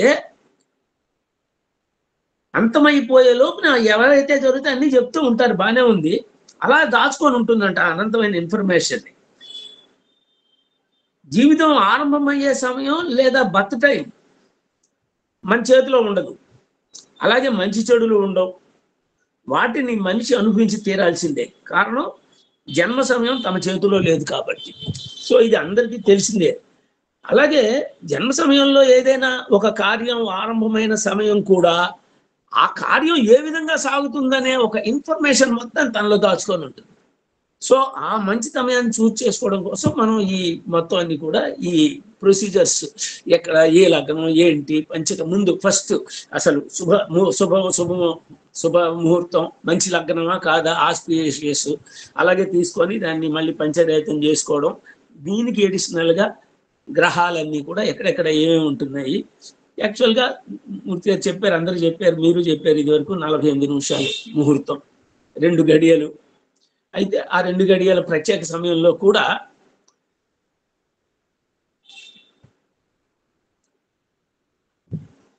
ఇప్పుడు మనం పుష్కరాంశ ఇవన్నీ కూడా సూక్ష్మకాలం వాటిని తీసుకుంటున్నాం, మనం ఇచ్చేసుకుంటున్నాం. సో కాలాన్ని వివిధ విధాలుగా పరిశీలించడం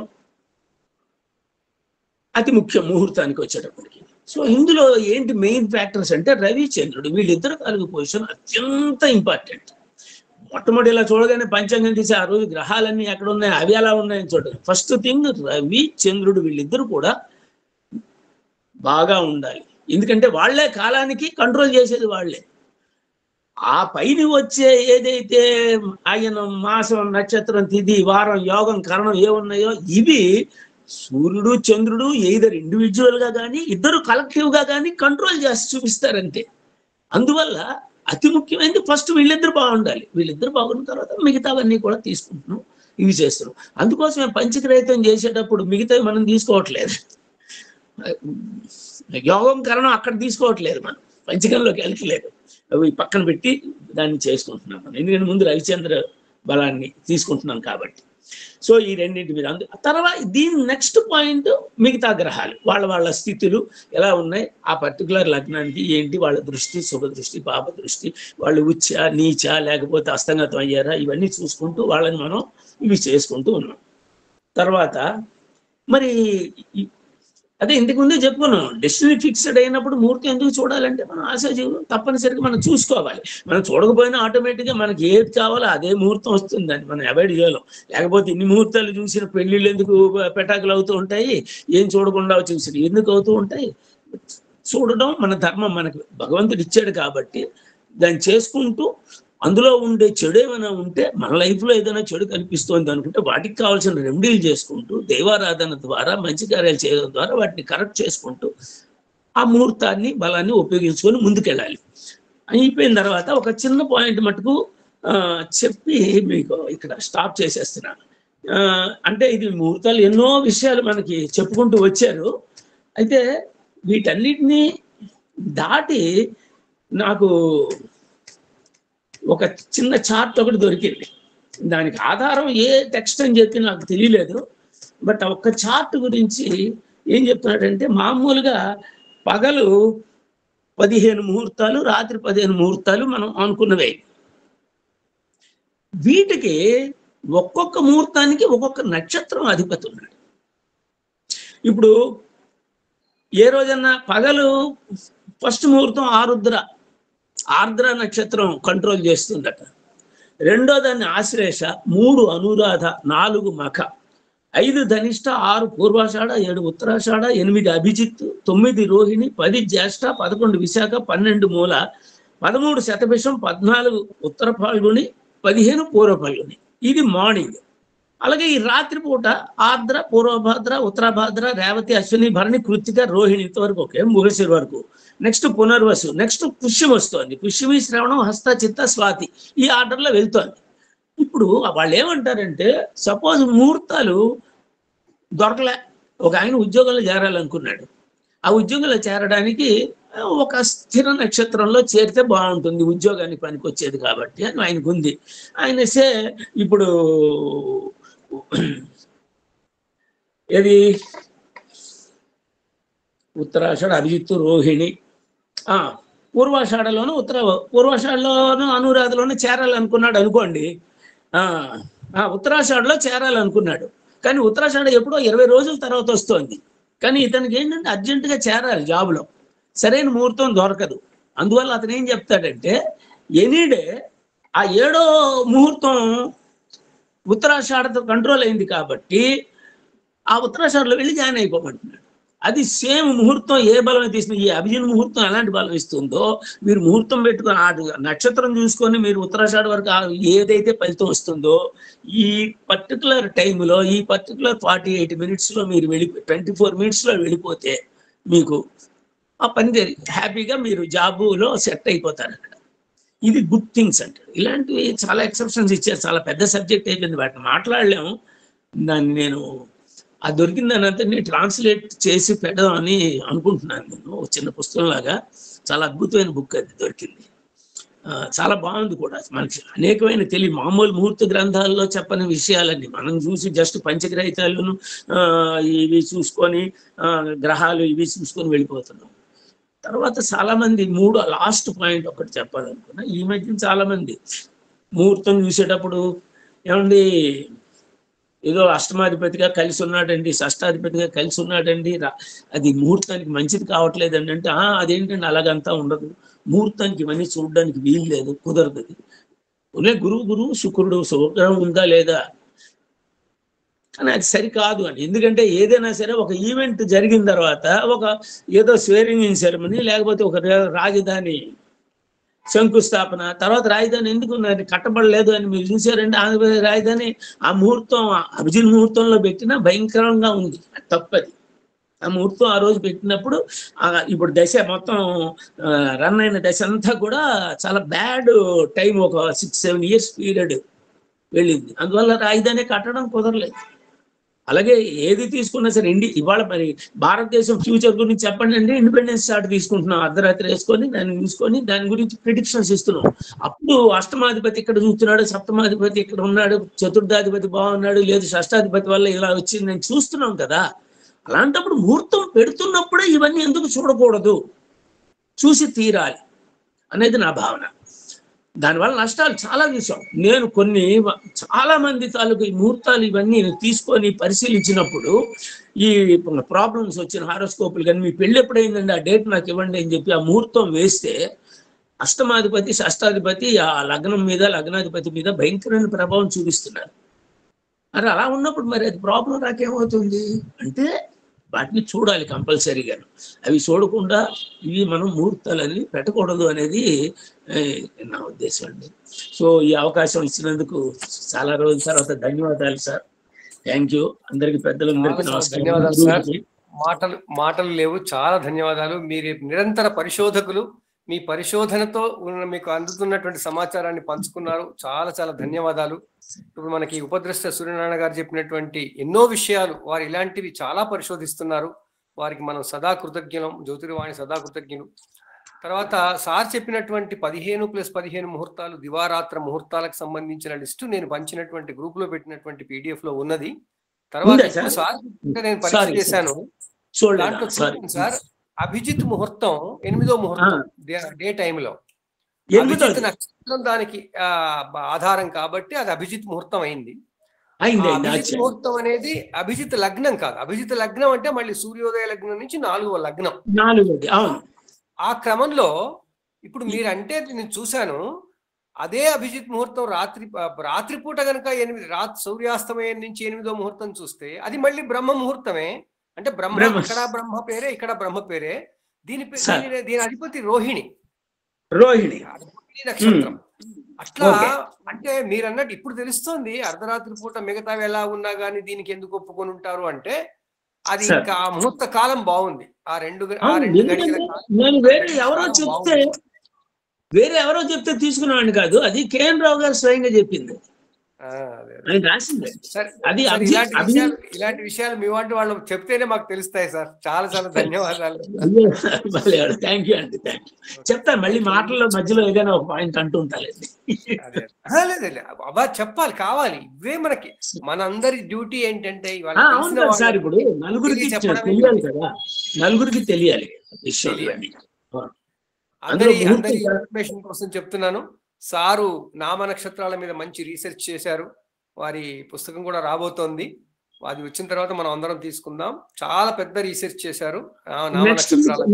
ప్రింటింగ్ వెళ్ళిపోతుంది సార్. 15 ఫిబ్రవరి జూలై 15 మనం కూడా సెలబ్రేట్ చేసుకుందాం. 1 year అయిపోయింది. ఓ థ్యాంక్ యూ అండి. Thank you sir. Thank you very much. Thank you అండి. ఇంకా మిత్రులు ఇంకా ముందుకు రండి.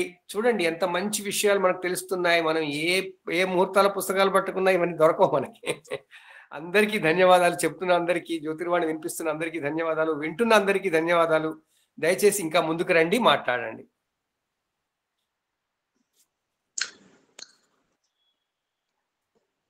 చెప్పండి దత్తాత్రేయ శర్మ గారు, చెప్పండి.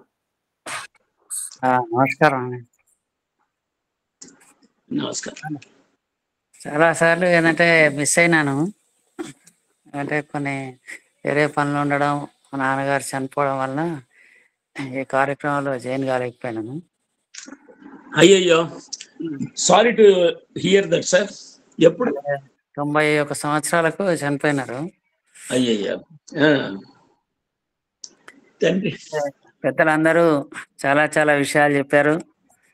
ముఖ్యంగా ముహూర్తం అన్నది మనం పుట్టినప్పటి నుంచి మళ్ళీ మన అంత్యేష్టి వరకు కూడా ఎన్నో రకాలైనటువంటి కార్యక్రమాలు మనం జరుపుకుంటున్నాం.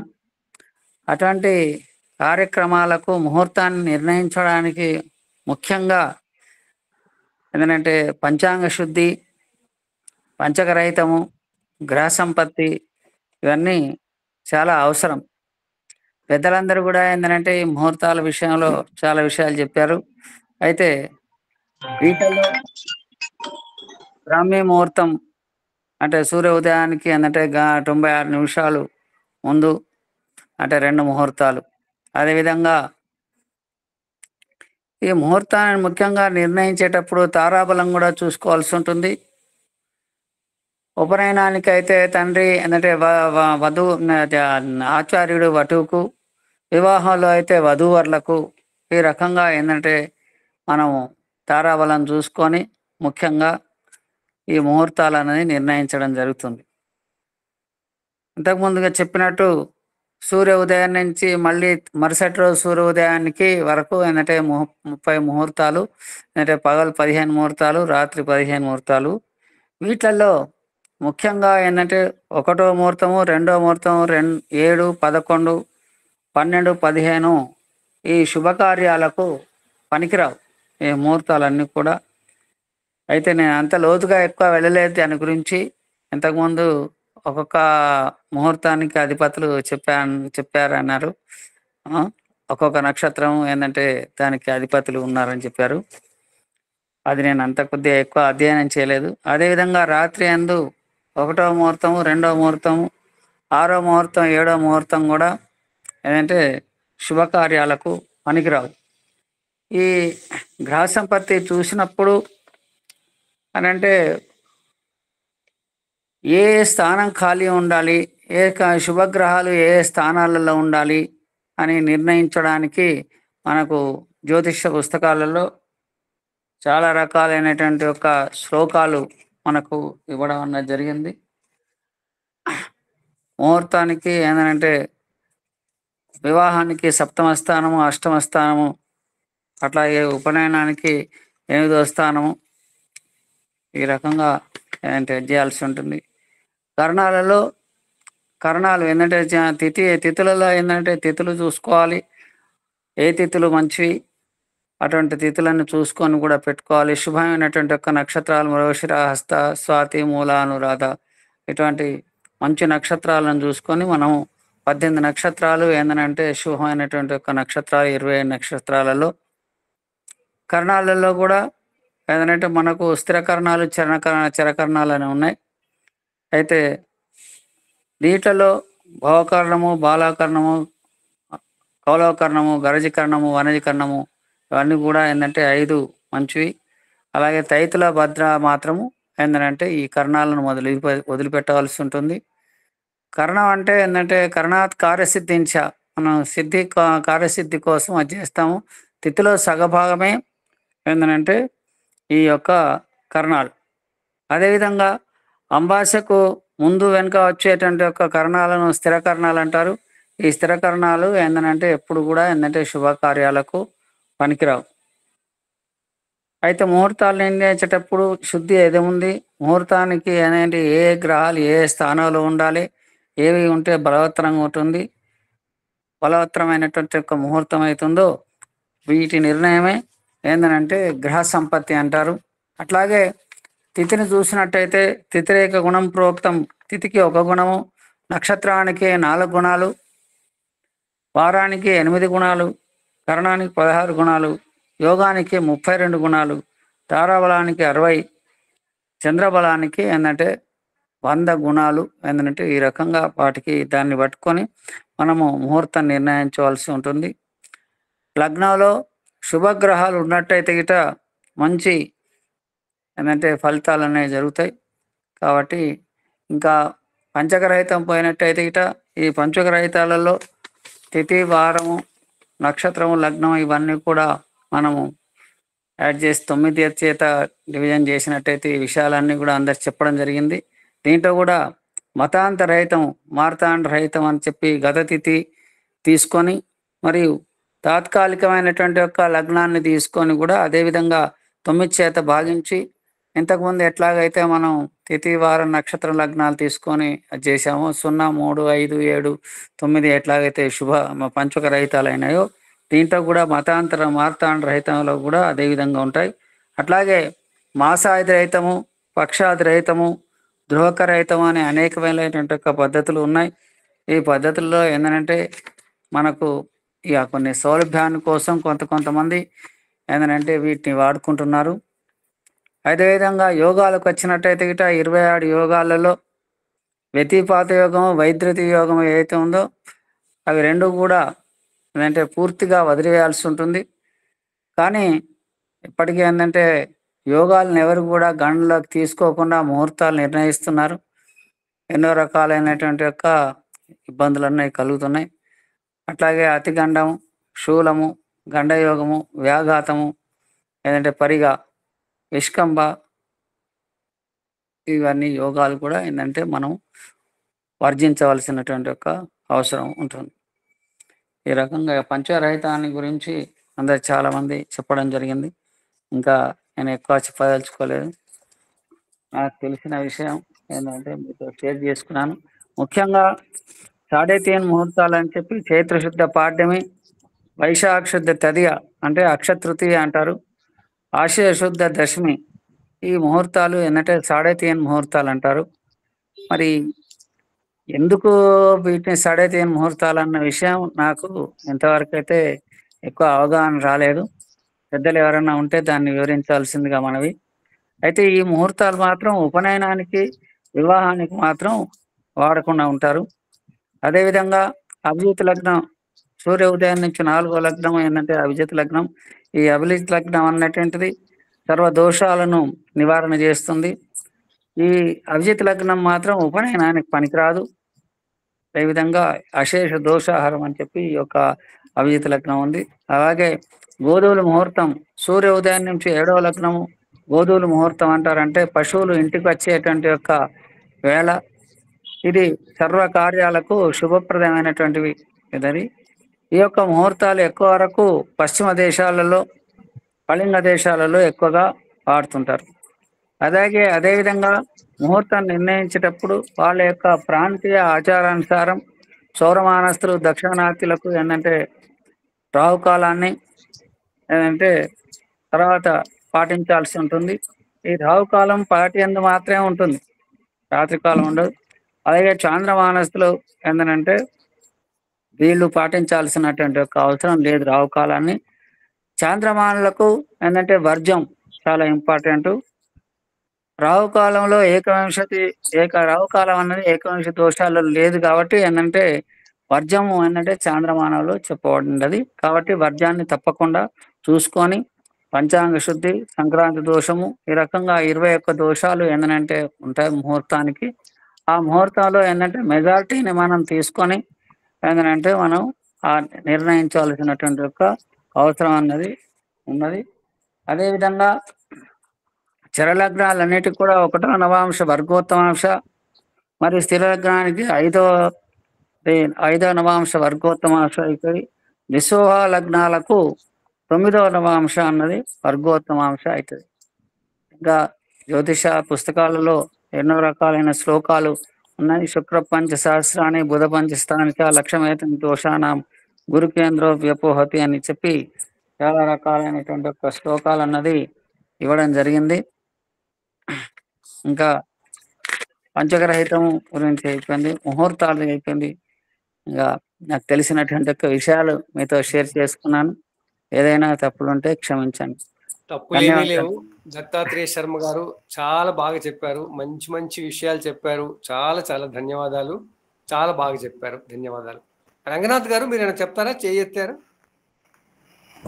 గురుగారు నమస్కారం. గురుగారు పెద్దలందరికీ కూడా అనేక నమస్కారాలు తెలియజేస్తున్నాను. ఈరోజు విశేషమైనటువంటి విషయాలను పెద్దల ద్వారా వింటూనే ఉన్నాను అప్పటి నుంచి. నాకు తెలిసినటువంటి ఒక 2-3 విషయాలు మీతో పంచుకోవాలి అని, మీలాంటి వాళ్ళతో పంచుకోవడం వల్ల నేను ఏమైనా తప్పులు మాట్లాడినట్లయితే దానిని కాస్త సవరించుకునే అవకాశం ఉంటుందని మాట్లాడుతున్నాను.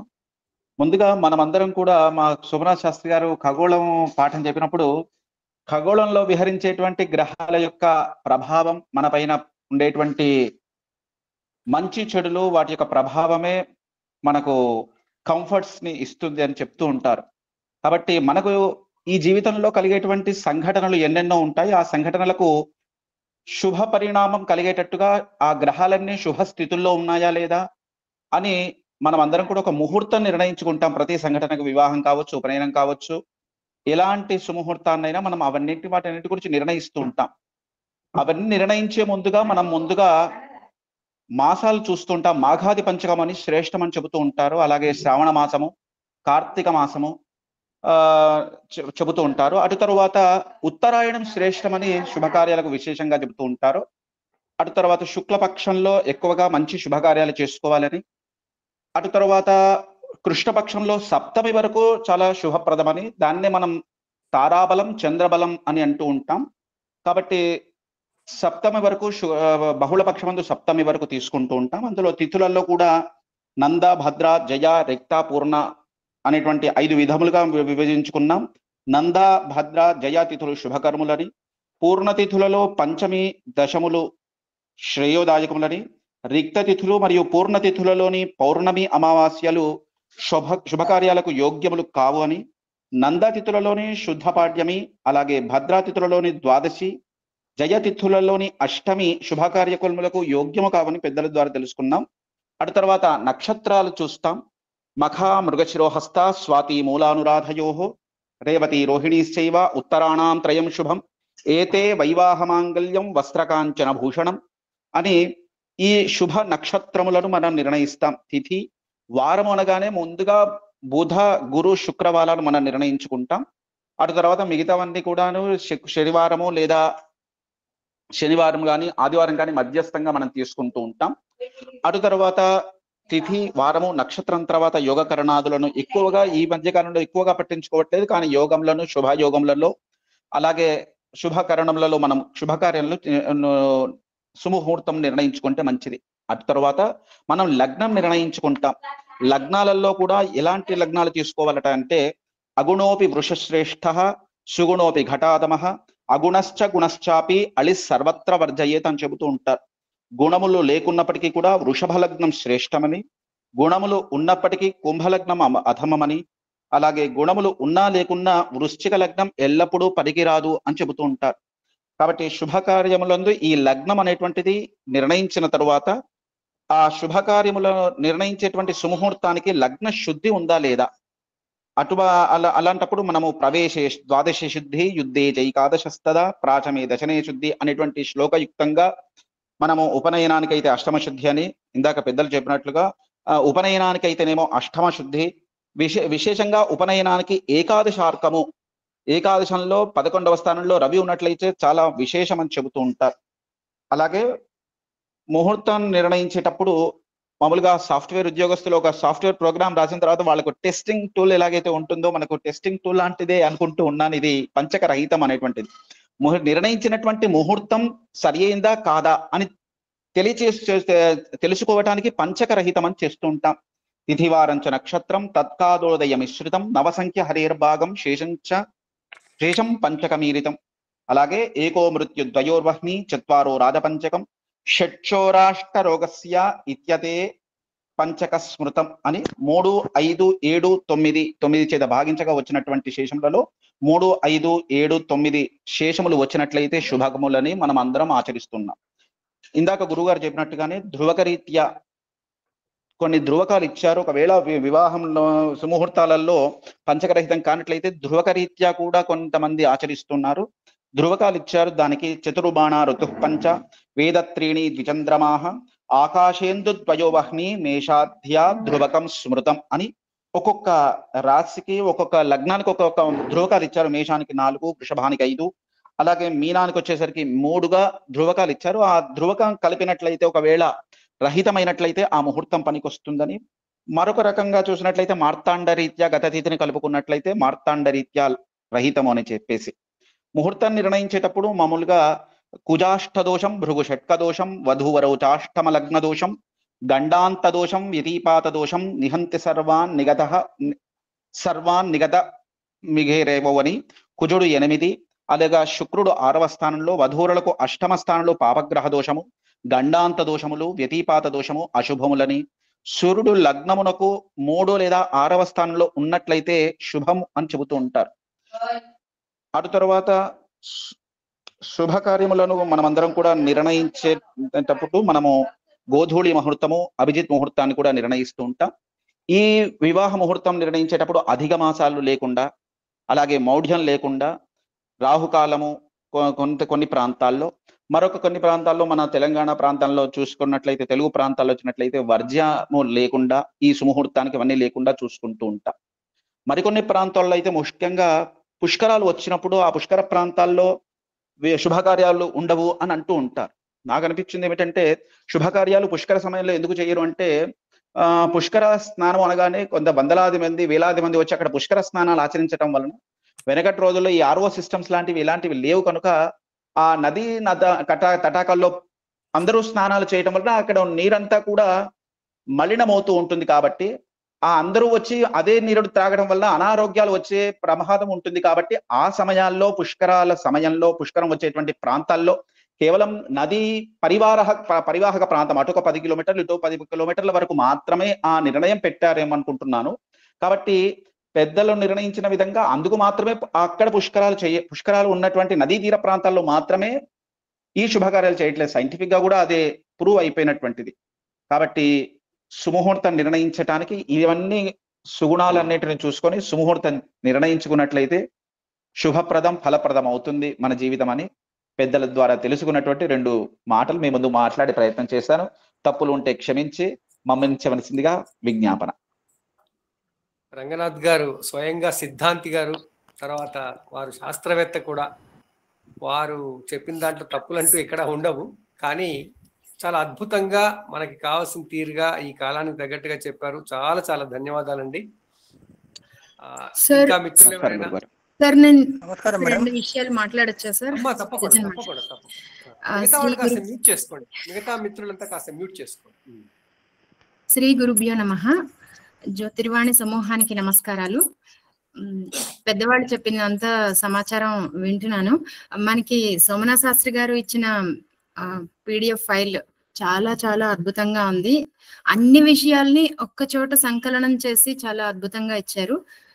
PDF నేను చదివాను. It is very useful.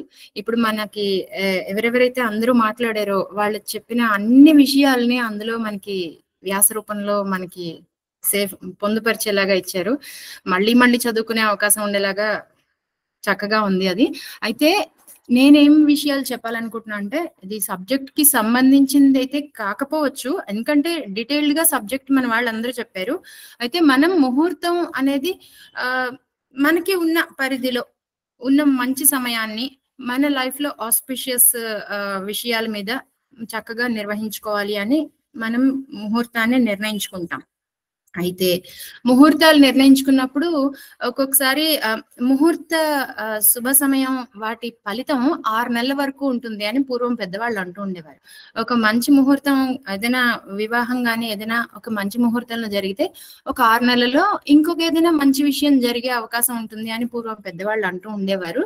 అది ముహూర్త బలాన్ని బట్టి ఉంటుంది అని. బేసిక్ గా ఈ ముహూర్త బలం అనేది మన ఇండివిజువల్ హోరోస్కోప్ లో పూర్వపుణ్య స్థానం బాగుంటే మనం అన్ని విషయాలకి మంచి ముహూర్తాల్లోనే మనం చేసుకునే అవకాశం ఉంటుంది. ఇది నేను గమనించిన విషయము.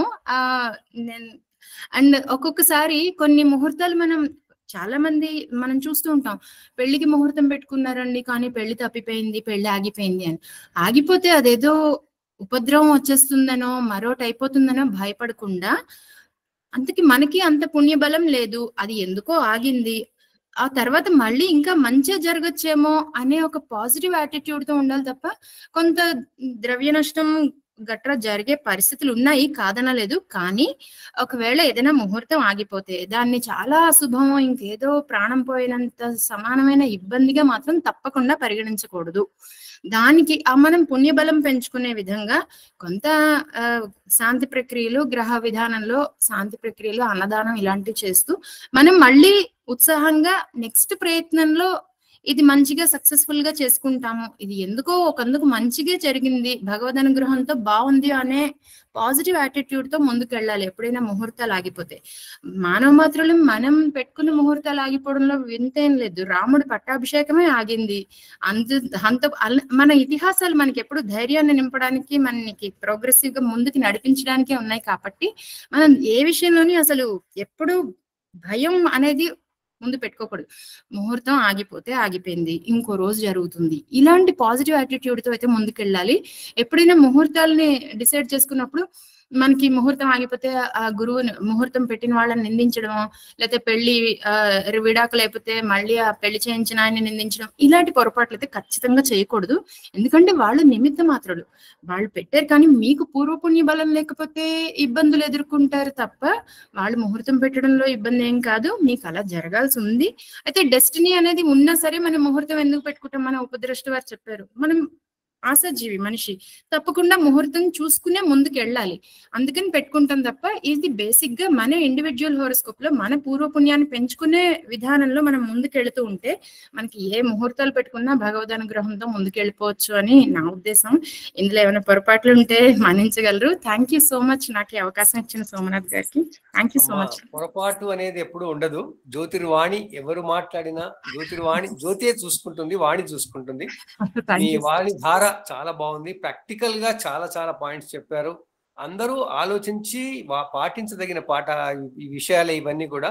మన ఇంతకుముందు గురువు గారు ఉపదృష్ట సూర్యనారాయణమూర్తి గారు చెప్పినట్టుగా అన్ని కాలగర్భంలో ఉన్నాయి, దాగున్నాయి. మనం ఈ విద్యతో చేసేది ఏంటంటే అవి ఐడెంటిఫై చేసి వాటిని వాడుకునే ప్రయత్నం చేస్తున్నాం. ఆ ప్రయత్నంలో భాగంగానే సుముహూర్తాలు చూసుకుంటున్నాం. చాలా బాగా చెప్పారమ్మా, చాలా చాలా ధన్యవాదాలు. అసలు ఈ రోజు చాలా మంచి విషయాలు వస్తున్నాయి అందరి నుంచి. చాలా చాలా ధన్యవాదాలు. ఇంకా మిత్రులు ఎవరైనా మాట్లాడాలనుకుంటే దయచేసి చెప్పండి. చాలా రోజులైంది. సుబ్రహ్మణ్యం గారు. హలో సార్, నేను షాగంటి ధనంజయని మాట్లాడుతున్నా. చెప్పండి ధనంజయ్ సార్. నమస్కారం సార్. పుష్కరాంశం గురించి చిన్న 2-3 వాక్యాలు చెప్పాలనుకుంటున్నాను సార్. చెప్పండి. ఈ గ్రహాల గురించి, ఈ శుభగ్రహాలు మనకు శుక్రుడు, రవి, చంద్రుడు, గురువు, శని, రాహువులు తీసుకున్నారు. దీనికి ఉంది పుష్కరాంశంలా. శుక్రునికి 3వ పాదం, రవికి 1, 4 పాదాలు, చంద్రునికి 2వ పాదం, గురువుకి 2, 4 పాదాలు, శనికి 2వ పాదం, రాహుకి 4వ పాదం. ఇలా ఉన్నప్పుడు మనకు మేషరాశిలో, సింహరాశిలో, ధనువు రాశిలో కూడా తీసినప్పుడు సార్ ఆ పాదంలో శుక్రుడు అధిపతి వస్తాడు సార్ ఆ పాదానికి. అంటే మనకు ఒక సింపుల్గా చెప్పాలంటే సార్ 20 డిగ్రీల నుంచి 23 డిగ్రీల వరకు శుక్రుడి అధిపతి ఉంటాడు సార్ భరణి నక్షత్రంలో. అప్పుడు రవి, చంద్ర, గురు, శుక్రుడు 9 పాదాలలో ఒక పాదానికి ఒక గ్రహం, ఒక పాదంలో ఒక గ్రహం, ఒక పాదంలో ఒక గ్రహం ఉన్నప్పుడు ఆ పాదానికి ఆ సమయానికి శుక్రుడు అధిపతి ఉంటాడు. అలానే గురువుకి శుక్రుడు అధిపతి వస్తాడు. ఆ పర్టికులర్ గురువుకి 23.20 డిగ్రీలు 23.20 నుంచి 26.20 వరకు గురువు నక్షత్రంలో శుక్రుడు అధిపతి వస్తుండు. అలానే శుక్రునికి చంద్రునికి ఏమో శుక్రుడు వస్తున్నాడు. అంటే ఇప్పుడు రోహిణి 2వ పాదం అనుకున్నా మనకు ఆ నక్షత్ర ఒక్కొక్క పాయింట్ ప్రకారంగా చూస్తే 9 ఆ విధంగా చూస్తే ఆ అన్నిలో శుక్రుడు వస్తున్నాడు. మళ్ళీ గురువుకి చూసినా గురు నక్షత్రంలో శుక్రుడు వస్తున్నాడు. రాహు నక్షత్రానికి 4వ పాదానికి అయినా 4వ పాదానికి రాహు పాదం 4వ పాదానికి గురువు అధిపతి అవుతున్నాడు. కానీ ఇందులో మనకు వాడవలసిన ఏం లేవు అంటే కేతు నక్షత్రానికి, కుజ నక్షత్రానికి, బుధ నక్షత్రానికి మినహాయింపు ఇచ్చారు పెద్దలు. అప్పుడు శని నక్షత్రానికి నాకు చిన్న ఒకటి లాజిక్ అర్థం కావట్లేదు సార్. శని నక్షత్రానికి బుధుడు అధిపతి ఎందుకైనాడని కొద్దిగా నాకు డౌట్ ఉంది సార్. ఆ డౌట్ ఏ విధంగా కొద్దిగా నాకు చెప్పగలరు ప్లీజ్? ధన్యవాదాలు. మీరు సాధారణ విషయాన్ని కాంప్లికేట్ గా ఆలోచిస్తున్నారు నాయన. ఏం లేదు, ఇవన్నీ నవాంశలు. ఆ నవాంశల్లో శని నక్షత్రం పుష్యమి నక్షత్రం. పుష్యమి 1వ పాదం సింహరాశి, 2వ పాదం కన్యారాశి. సో ఆ విధంగా శుభగ్రహాలు, ఇదంతా గ్రహాలు ఇక్కడ ముఖ్యం కాదు. ఆ నక్షత్రాలు అంతకన్నా పెద్దవి. నక్షత్ర పాదాలకి నవాంశ విధానంలో చూసినప్పుడు ఏ శుభగ్రహాలు మళ్ళీ ఆ రాశులకి అధిపతులు అయ్యారో అవి శుభ నవాంశలు అంటారు. ఆ శుభ నవాంశలు వచ్చినప్పుడు మనం ఈ కార్యక్రమాలు చేసుకోవాలని వచ్చింది. మీరు చూసుకుంటే నవాంశ చక్రం చూసుకుంటే మీ డౌట్ క్లియర్ అయిపోతుంది. అదంతా నవాంశ అంతే సార్. నవాంశంలోనే అది అందులో ఒక పాయింట్ ఉంది సార్. ఇప్పుడు ఈ గ్రహాలకు అన్ని ధనుంజయ్ మీరు చాలా కన్ఫ్యూజింగ్ గా అందరిని కన్ఫ్యూజ్ చేస్తున్నారు. అది కాదు అక్కడ. మీరు లెక్కలు పెట్టి డిగ్రీలు పెడితే అందరు కన్ఫ్యూజ్ అయిపోతారు. అక్కడ చెప్పాల్సింది ఏంటంటే పాదాలు. ప్రతి పాదానికి ఒక నవాంశ అధిపతి ఉంటాడు. ఏ పాదానికైనా అశ్విని నక్షత్రానికి 1వ పాదానికి కుజుడవుతాడు, 2వ పాదానికి శుక్రుడవుతాడు, 3వ పాదానికి బుధుడవుతాడు, 4వ పాదానికి చంద్రుడవుతాడు. ఆ మిగతా మఖామూలకి అంతే, రోహిణికి అంతే, చంద్రు నక్షత్రాలకు అంతే, కేతు నక్షత్రాలకు అంతే, గురు నక్షత్రాలకు అంతే. అదేం మారదు. ఆ విధానం మీరు దయచేసి అర్థం చేసుకోండి. నవాంశని పూర్తిగా అర్థం చేసుకుంటే మీకు డౌట్స్ ఏవి ఉండవు. అసలు ఏ డౌట్ ఉండదు. ఎందుకంటే ఇవన్నీ ఆ నవాంశకు సంబంధించిన డౌట్స్ ఇవి. ఓకేనా? ఇంకా మిత్రుడు మావుడు సుబ్రహ్మణ్యం గారు ఉన్నట్టుంది. దయచేసి మీ జ్యోతిర్వాణి వినిపించండి. ఇవాళ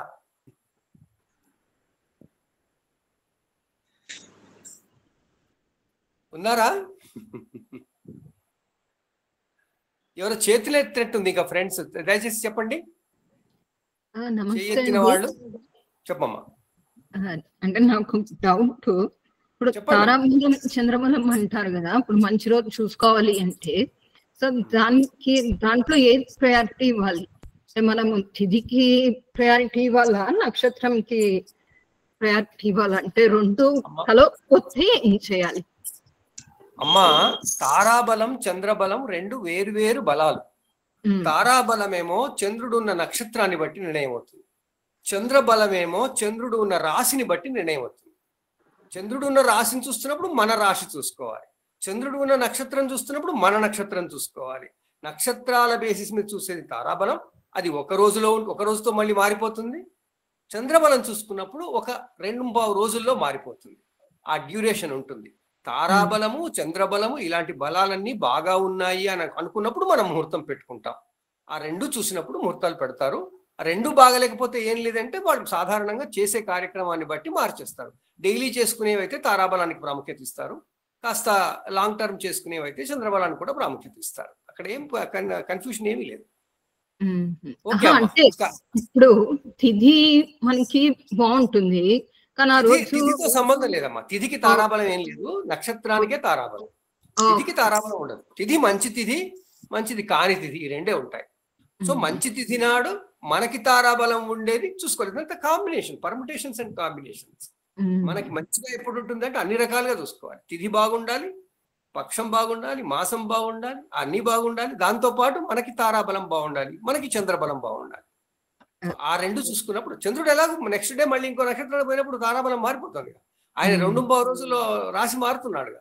అట్లా మనం చూసుకుంటూ వెళ్తాం. చంద్రబలం అన్నిటికీ కాదు, కొన్ని ముఖ్యమైనటువంటి కార్యాలకే. తారాబలం మాత్రం అన్నిటికీ ముఖ్యంగా చూస్తారు. ఇంకా ఒకరు మిత్రులు ఎవరో చేయి ఎత్తి ఉంచారు.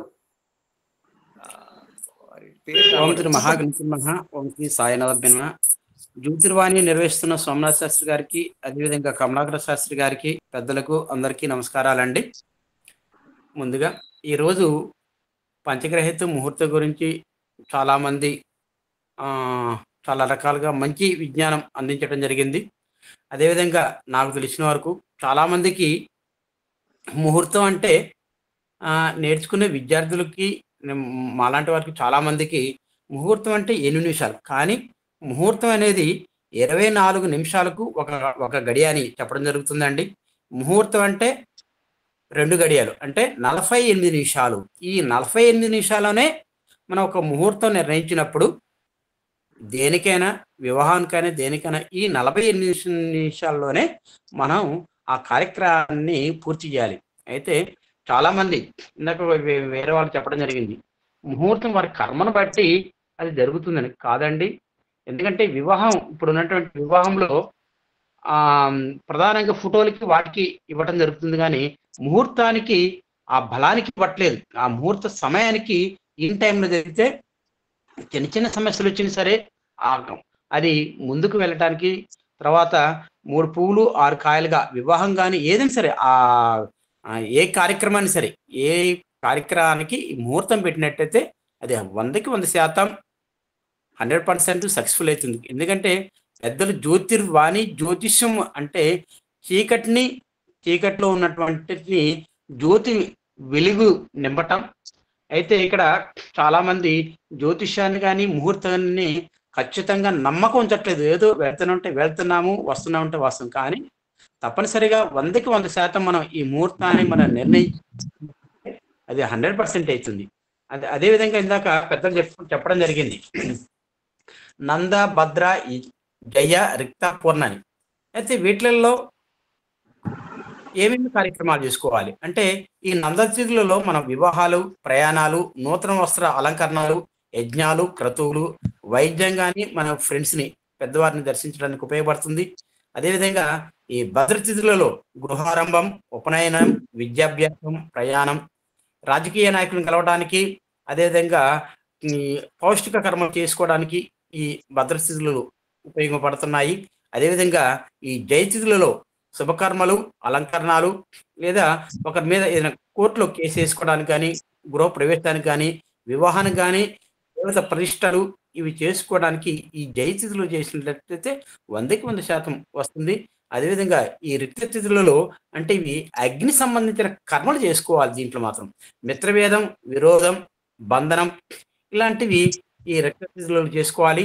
ఈ పూర్ణతిథులలో వివాహం, ప్రయాణం, శాంతిక పోషణ కర్మలు మనం చేసినట్లయితే 100% ఈ ముహూర్తం అనేది మన సక్సెస్ఫుల్ అవుతుంది.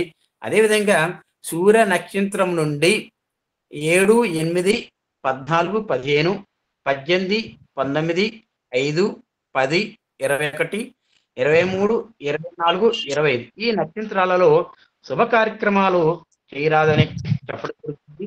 అదేవిధంగా అన్ని శుభ కార్యక్రమాలలో 12, 8, 6, 1 భావాలలో ఉన్న చంద్రుని వదిలిపెట్టి ఆ లగ్నం మరియు నవాంశమునకు అధిపతి అస్తగతుడైన క్రూర గ్రహాలతో కూడిన లగ్నము మరియు నవాంశము, కురగ్రహ నవాంశము అష్టంలో ఏదైనా గ్రహము, జన్మ లగ్నము జన్మ రాశి నుండి 8వ లగ్నం లేదా దానికి అధిపతి ఏ రాశి ఉండనో ఆ రాశిని వదిలిపెట్టి మనం ముహూర్తం పెడితే అది సక్సెస్ఫుల్ అవుతుంది. అదేవిధంగా కేంద్ర త్రికోణాలు అంటే 1, 4, 7, 10, 5, 9లో శుభగ్రహాలున్న పాపగ్రహాలు 3, 6, 11 ఉన్నప్పుడు ఇవి చేసినట్లయితే శుభ కార్యక్రమాలు, శుభ ఫలితాలు రావడానికి ఆస్కారం ఉంది. అదేవిధంగా ఇందాక మనం చెప్పడం జరిగింది ఈ పగడు ముహూర్తాలు అంటే నక్షత్రాలు చెప్పడం జరిగింది. వారు నక్షత్రాలు 15 నక్షత్రాలు పగడి ముహూర్తాలు, అదేవిధంగా 15 నక్షత్రాలు రాత్రిపూట. అయితే వీటికి మన ఆ ముహూర్తానికి అధిపతులు కూడా తెలుసుకోవాలి. ఎందుకంటే తెలుసుకుంటే అశ్లేష అంటే ఏంటండి బాగానే ఉంటుంది, కానీ సర్పము అని తెలుసుకోవాలి. అంటే మనం వరుసగా చూసుకున్నట్లయితే పగటి ముహూర్తానికి ఆర్ధ నక్షత్రానికి శివుడు, ఇందాక వారు నక్షత్రాలు చెప్పారు కాబట్టి నేను ముహూర్తానికి అధిపతులు చెప్తాను, సమయం లేదు కాబట్టి. 1 శివుడు, సర్పము, మిత్రుడు, పితృడు, వసువు, అంబువు, విశ్వదేవుడు, అభిజిత్తు, బ్రహ్మ, ఇంద్రుడు, ఇంద్రాగ్ని, రాక్షసుడు, వరుణుడు, ఆరిమ, 15 భగుడు. అంటే ఇవి పగటి ముహూర్తానికి అధిపతులు. అదేవిధంగా రాత్రి ముహూర్తానికి మనం అధిపతులు చూసుకున్నట్టయితే శివుడు, అజపాదుడు, అహిర్ణుడు, పూష, ద్రస, యమ, అనలము, బ్రహ్మ, చంద్ర, అతిథి, గురువు, విష్ణువు, సూర్యుడు, విశ్వకర్మ, సమీరుడు. ఇవి పగులు రాత్రి ముహూర్తాలలో ఆయా నక్షత్రాలకు సంబంధించిన పనులు మాత్రమే చేయాలి ఇక్కడ. అంతేగాని ఏ ముహూర్తం పడితే ఆ ముహూర్తం చేసినట్లయితే మనకి ఫలితం రాదు. ఎందుకంటే గతంలో నేను ఈ జ్యోతిర్వాణి విన్న తర్వాతనే ఈ జ్యోతిర్వాణిలో మొదటి నుంచి నేను ఉన్నాను. అయితే మధ్య మధ్యలో రాకపోయినా నేను వింటూ ఉన్నాను. ఈ జ్యోతిర్వాణిలో క్లాసులో విన్న తర్వాత చాలా మంది మన ఆ ప్రభుత్వం వస్తుంది, ఈ ప్రభుత్వం వస్తుంది, ఇన్ని సీట్లు వస్తాయి, అన్ని సీట్లు అని అన్న. కానీ నేను జ్యోతిర్వాణి విన్న తర్వాతనే 100% జ్యోతిష్యం అబద్ధం కాదు, ఇది అనవసరం మాట అండి ఇక్కడ మాట. కానీ చెప్తున్నాను, జ్యోతిర్వాణిలో ఉన్నందుకు ఎలాంటి ఫలితాలు అనేది నేను ఆంధ్రప్రదేశ్లో తెలుగుదేశం ప్రభుత్వానికి 105 నుంచి 130 సీట్లు వస్తాయని ఖచ్చితంగా నేను 40 రోజుల ముందే విడుదల చేయడం జరిగింది. అంటే ఇది ఓన్లీ జ్యోతిర్వాణి అంటే మా కమలాకర శర్మ గారు రచించినటువంటి పుస్తకాల ద్వారా నేను నేర్చుకొని, సోమనాథ్ శాస్త్రి గారి పుస్తకాల నుంచి ఇవి విని నేను నేర్చుకున్నటువంటి విషయం అనమాట. అంటే జ్యోతిర్వాణి, జ్యోతిషం అనేది అబద్ధం కాదంటే 100% ఈ ఫలితం అనేది ఖచ్చితంగా వస్తుంది.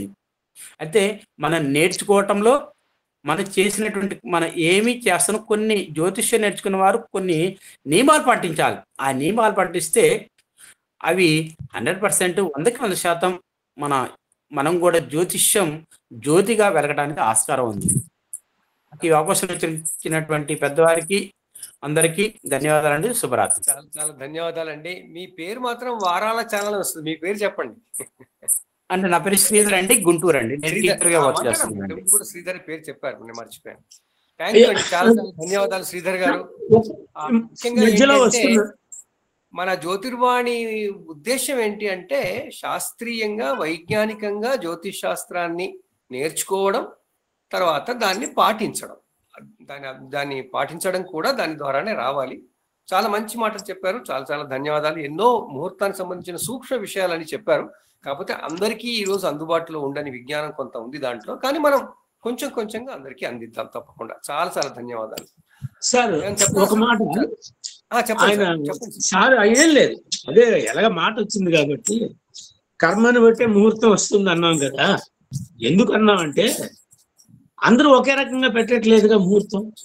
ఇప్పుడు ఒక గృహప్రవేశానికి వెళ్ళాము అంటే ఒక ఆయన దగ్గరికి వెళ్తే ఒక ముహూర్తం పెడతాడు, ఇంకొక ఆయన దగ్గరికి వెళ్తే ఇంకో ముహూర్తం పెడుతున్నాడు. అందులో ఏది కరెక్ట్ గా ఉంటుంది? ఇప్పుడు ఆ మధ్యని ఎవరో కాదు, మా వియ్యంకుడు గారే ఒక కొత్త ఇల్లు కట్టుకున్నారు.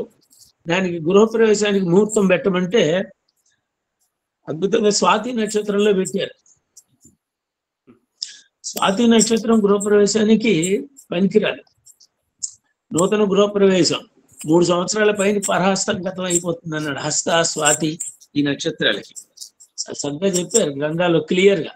సో అందులో పెట్టకూడదు. సో తెలిసిన వాళ్ళు పెట్టరు. మామూలుగా మంచి ముహూర్తం వాడి దగ్గరికి వెళ్తే పెడతారు. వీడి కర్మ ఏంటి? ఆయన పెట్టేశారు. ఆయన అదృష్టం బాగుండి ఆయన ఏదో మాటలో వచ్చి ఇదిగో ఇలా పలానా రోజు ముహూర్తం పెట్టుకున్నాను నాకు ఇస్తే నేను చూస్తే స్వాతి, ఏమండి స్వాతిలో పెడితే ఎట్లా సార్? పరహస్తగతం అయిపోతుంది ఇల్లు, తప్పిది ముహూర్తం చెప్తున్నారు. మీరు ముందర రోజుకి మార్చుకోండి చిత్త నక్షత్రానికి, చాలా బాగుంది. అందులో అన్ని మీకు తారాబలం కూడా చక్కగా మీకు మిత్రతార, అది మొత్తం మిత్రతార అయింది, తిది కూడా చాలా బాగుంది అని తీసుకెళ్ళి అక్కడ వెతుక్కొని స్వాతిలో ఎట్లా పెడతాడు అని ఆయన దగ్గరికి వెళ్తా. ఎవడని చెప్పింది? నాకు చెప్తాడా? నేను తిరుపతిలో చదువుకున్నా 3 ఏళ్ళు అన్నాడంట. నీ బొందలే, ఏం చదివావు నువ్వు? పుస్తకం చదువుకో, పుస్తకాలు ముందురా అని చెప్పి పెట్టించాం. అంటే ఇక్కడ ఏమవుతోంది? కర్మ అక్కడ వర్క్ చేసింది. అక్కడికి ఆయన బాగుంది కాబట్టి రాగలిగాడు అక్కడికి. లేకపోతే స్వాతిలో గృహప్రవేశం చేసుకుంటాడు ఇంకెవడైనైతే. అదనమాట అక్కడ చెప్పడంలో ఏంటంటే అందరూ ముహూర్తాలు తెలిసి ముహూర్తాలు పెట్టట్లే. ఇవాళ మీరు ఎక్కడికి వెళ్ళినా ప్రతివాడు పెట్టేస్తున్నాడు ముహూర్తం. ప్రతివాడు జ్యోతిష్కుడు, ప్రతివాడు ముహూర్తాలు పెట్టేవాడే. అది జస్ట్ 4 గ్రహాల పేర్లు, రాసుల పేర్లు తెలిస్తే చాలు. సో కర్మ అనేది వెరీ ఇంపార్టెంట్ అండి. కర్మను బట్టే ముహూర్తం, అదే లాక్కెళ్తుంది. యూనివర్సల్ కాన్షియస్నెస్ ని మీరి ఎవడు ఏమీ కాదు. టైం బాగుంటే మంచివాడి దగ్గరికి వెళ్తారు, టైం బాగలేకపోతే ముహూర్తాలు. ఆయన చెప్పింది కరెక్టే. ఆయన ముహూర్తాలు చూసి కరెక్ట్ గా, జ్యోతిష్ శాస్త్రం చాలా అద్భుతమైన సైన్స్, అందులో తిరిగేలేదు కాదంటలే. అందులో wonderful, hats off to him. చాలా మంచి ప్రిడిక్షన్స్ ఇచ్చి 133 వచ్చాయని చెప్పారు. చాలా రియల్లీ గ్రేట్, హ్యాట్స్ ఆఫ్. బాగా మంచి అస్ట్రాలజర్. అయితే ఏంటంటే కర్మ తప్పదండి. అది ఏంటంటే మీరు మీ దగ్గరికి వచ్చారంటే వాడి కర్మ బాగుందని అర్థం. అది రాజ్ కుమార్ గారు దయచేసి ఏమన్నా మీ జ్యోతిర్వాణి. నమస్తే సార్. నేను మధ్యలో జాయిన్ అయ్యాను. పర్వాలేదు సార్, పర్వాలేదు. గ్రూప్ లో ఉన్న వారందరికీ కూడా ధన్యవాదాలు. ముహూర్తానికి సంబంధించినటువంటి టాపిక్ కాబట్టి మనకి ముహూర్తం, నేను చాలా రోజుల నుంచి చాలా మందిని గమనించినప్పుడు మనల్ని సంప్రదించేటటువంటి వాళ్ళు దేశంలో నలుమూలల నుంచి సంప్రదిస్తారు, వేరే దేశంలో వాళ్ళు సంప్రదిస్తూ ఉంటారు. ఇప్పుడు దేశంలో నలుమూలల నుంచి సంప్రదించేటప్పుడు నార్త్ ఇండియా వాళ్ళు మనల్ని ముహూర్తం అడిగారు, వివాహానికి కానీ దేనికైనా. వాళ్ళకి పౌర్ణమి నుంచి పౌర్ణమి మాసం, మనకి అమావాస్య నుంచి అమావాస్య మాసం. మనం ముహూర్తం పెడుతున్నప్పుడు ఒక మాసంలో వస్తుంది, శ్రావణ మాసం వస్తుంది, వాళ్ళకి ఇంకో మాసం వస్తుంది. మళ్ళీ సౌత్ ఇండియాలో తమిళనాడు వాళ్ళది ఒక పద్ధతి, మనది ఒక పద్ధతి. తమిళనాడు వాళ్ళది మనకి అమావాస్య రోజు వాళ్ళు వివాహ ముహూర్తం పెడతారు, మధ్యాహ్నం పూట కూడా వివాహ ముహూర్తం పెడతారు వాళ్ళు.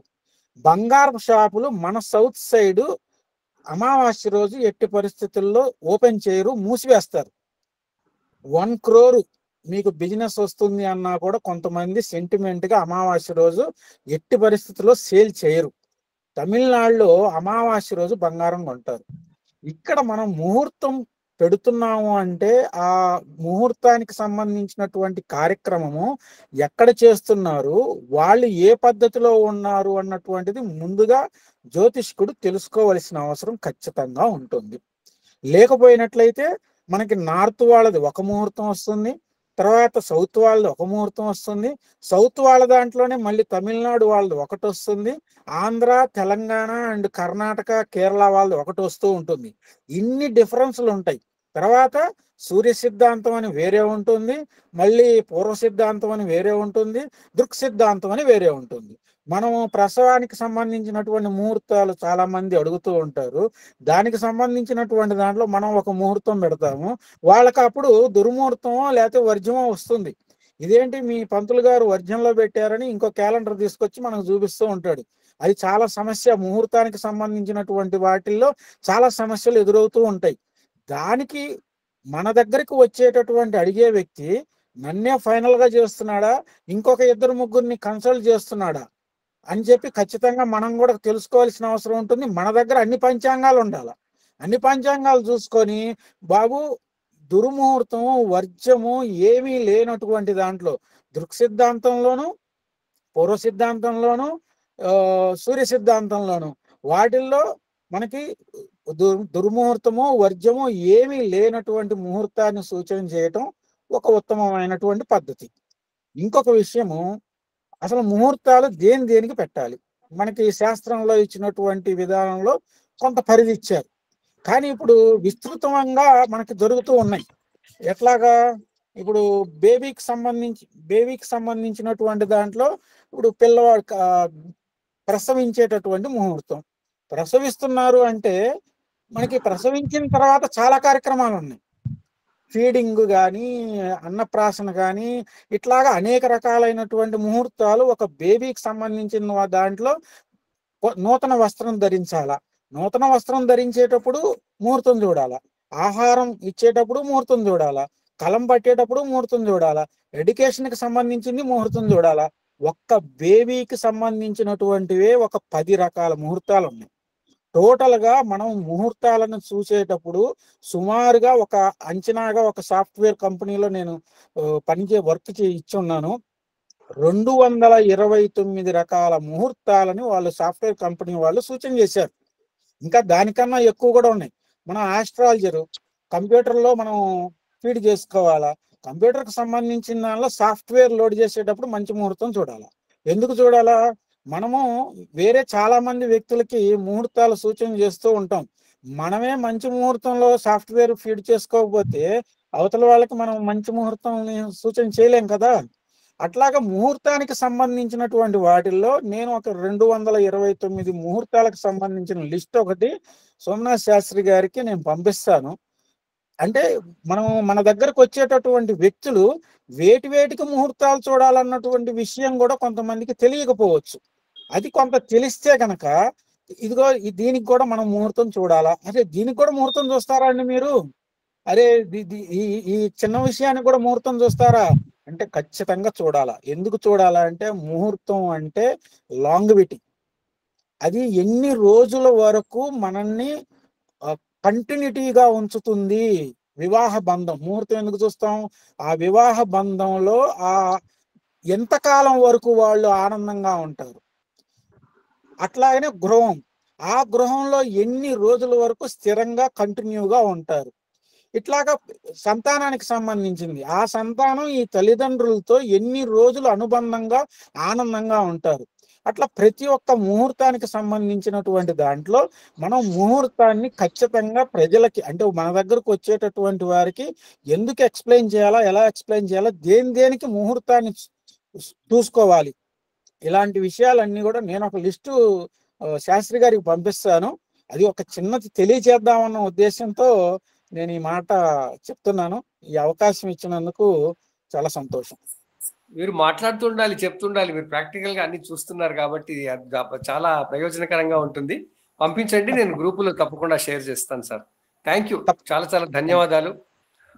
మిత్రులందరూ చాలా బాగా ఇవాళ ముహూర్తపు విషయాన్ని మంచి ఉత్సాహంతో మంచి చర్చనీయాంశంగా చేసి అందరినీ ఉత్తేజితులను చేశారు. అందరికీ ధన్యవాదాలు. ఇప్పుడు నేను మన గురువు గారు కమలాకర్ శర్మ గారిని తమ జ్యోతిర్వాణి వినిపించవలసింది. లేదులేండి, అది నేను మ్యూట్ లో పోయాను.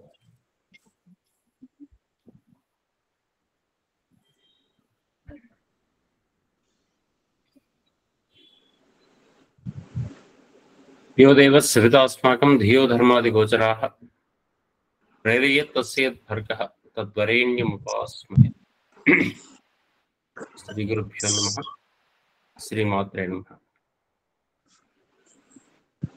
నిత్య జీవన అవసరమైనటువంటి ముహూర్తాల గురించి చర్చిస్తున్నటువంటి ఈ జ్యోతిర్వాణి సదస్సుకు అందరికీ కూడా నమస్కరిస్తూ, నిజానికి చాలా ఉత్తమమైనటువంటి అంశం ఇది. కానీ పరిశోధన కావలసినంతగా జరగలేదేమో అనిపిస్తూ ఉంటుంది. జరగకుండానే ఇన్ని సూత్రాలు వచ్చాయా అనేటటువంటిది మరొక వైపు. సూత్రాలు ఇన్ని వచ్చాయంటే పరిశోధన జరిగే ఉంటుంది కదా అని. జరిగే ఉంటుంది అనే దాంట్లో మనం నిర్ణయించుకునే సందర్భాల్లో దానికి ఇంకా క్లారిటీ ఇవ్వాల్సినటువంటి అవసరం భవిష్యత్ తరాల మీద ఉంది. మనం ఇంతసేపు చెప్పినటువంటి పెద్దల మాటలు, మిత్రుల మాటలు అందరివి కూడా మనం అన్ని ఓపికగా విన్నాం. చర్చలన్నీ కూడా జరిగినటువంటి చర్చలన్నీ కూడా గమనిస్తున్నాం. కానీ ఆలోచించాల్సినటువంటి మౌలికమైనటువంటి అంశం ఏంటంటే, ఒక నక్షత్రము ఒక సమయానికి మొదలై ఒక సమయానికి పూర్తవుతుంటే ఆ నక్షత్రంలో ఇది త్యాజ్య కాలము, ఒక తిథిలో ఇది పనికిరాని కాలము, ఒక లగ్నంలో ఇది ఉపయోగపడని కాలము, ఇది రాహుకాలము, ఇది దుర్ముహూర్తము అంటూ కొన్నిటిని తీసేయటం, కొన్ని సమయాలనేమో ఈ సమయం చాలా అత్యుత్తమం అని చెప్పేసి నిర్ణయించేటప్పుడు సూత్రాన్ని పట్టుకొని మనం ఇవాటికి కూడా ఆ సూత్రాన్ని బేస్ చేసుకుని వెళ్తున్నాం. కానీ ఆ సూత్రం ఎట్లా తయారైంది, ఏ ఏ మంచి చెడుల వల్ల ఇటువంటి సూత్రం మనకు ప్రిపేర్ చేయబడింది అనే అంశం మీద మనకు సాధికారికమైనటువంటి సైంటిఫిక్ రీసెర్చ్ ఇప్పటికి కావాల్సిన అవసరం ఉంది.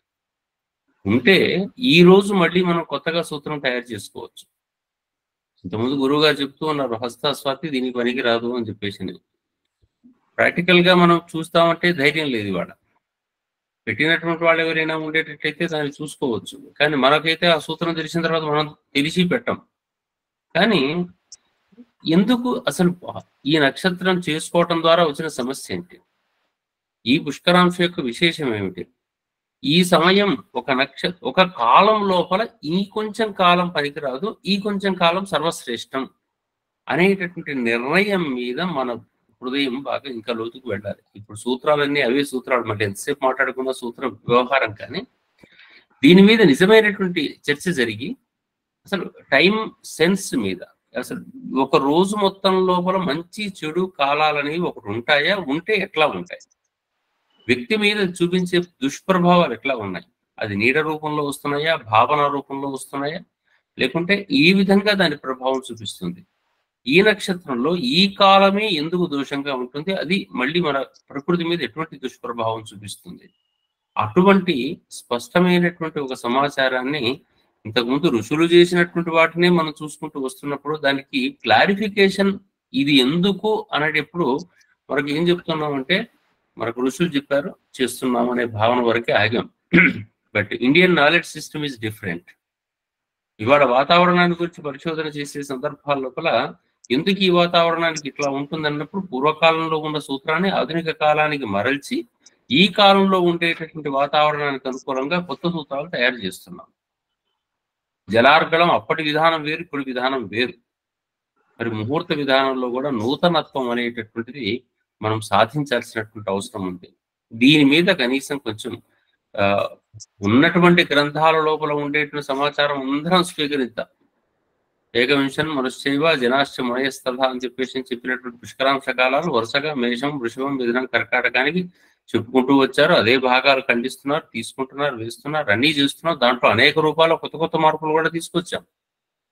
ఎన్ని చేసినప్పటికీ కూడా ఒక కాలము, ఈ కాలంలో ఇది మొత్తం ఒక కాలం అయితే దీంట్లో ఈ పార్ట్ మంచిది కాదు, ఈ పార్ట్ ఎక్సలెంట్ అని చెప్పటానికి ఈ ప్రకృతి మీద చూపించే ప్రభావం మీద ఒక సైంటిఫిక్ అప్రోచ్ అనేటటువంటిది ఇంకా బాగా రావాల్సిన అవసరం ఉంది. దయచేసి దీని మీద కొంచెం పెద్దవాళ్ళందరూ కూడా కొంచెం ఆలోచించండి. ఇంత పెద్ద జ్యోతిష సభ ఇది. ఈ వైపు వెళ్ళేటట్టయితే భవిష్యత్తులో కాల నిర్ణయాన్ని మనమే చేయవచ్చు, కాల వ్యవహారాన్ని మనం సూచన చేయవచ్చు.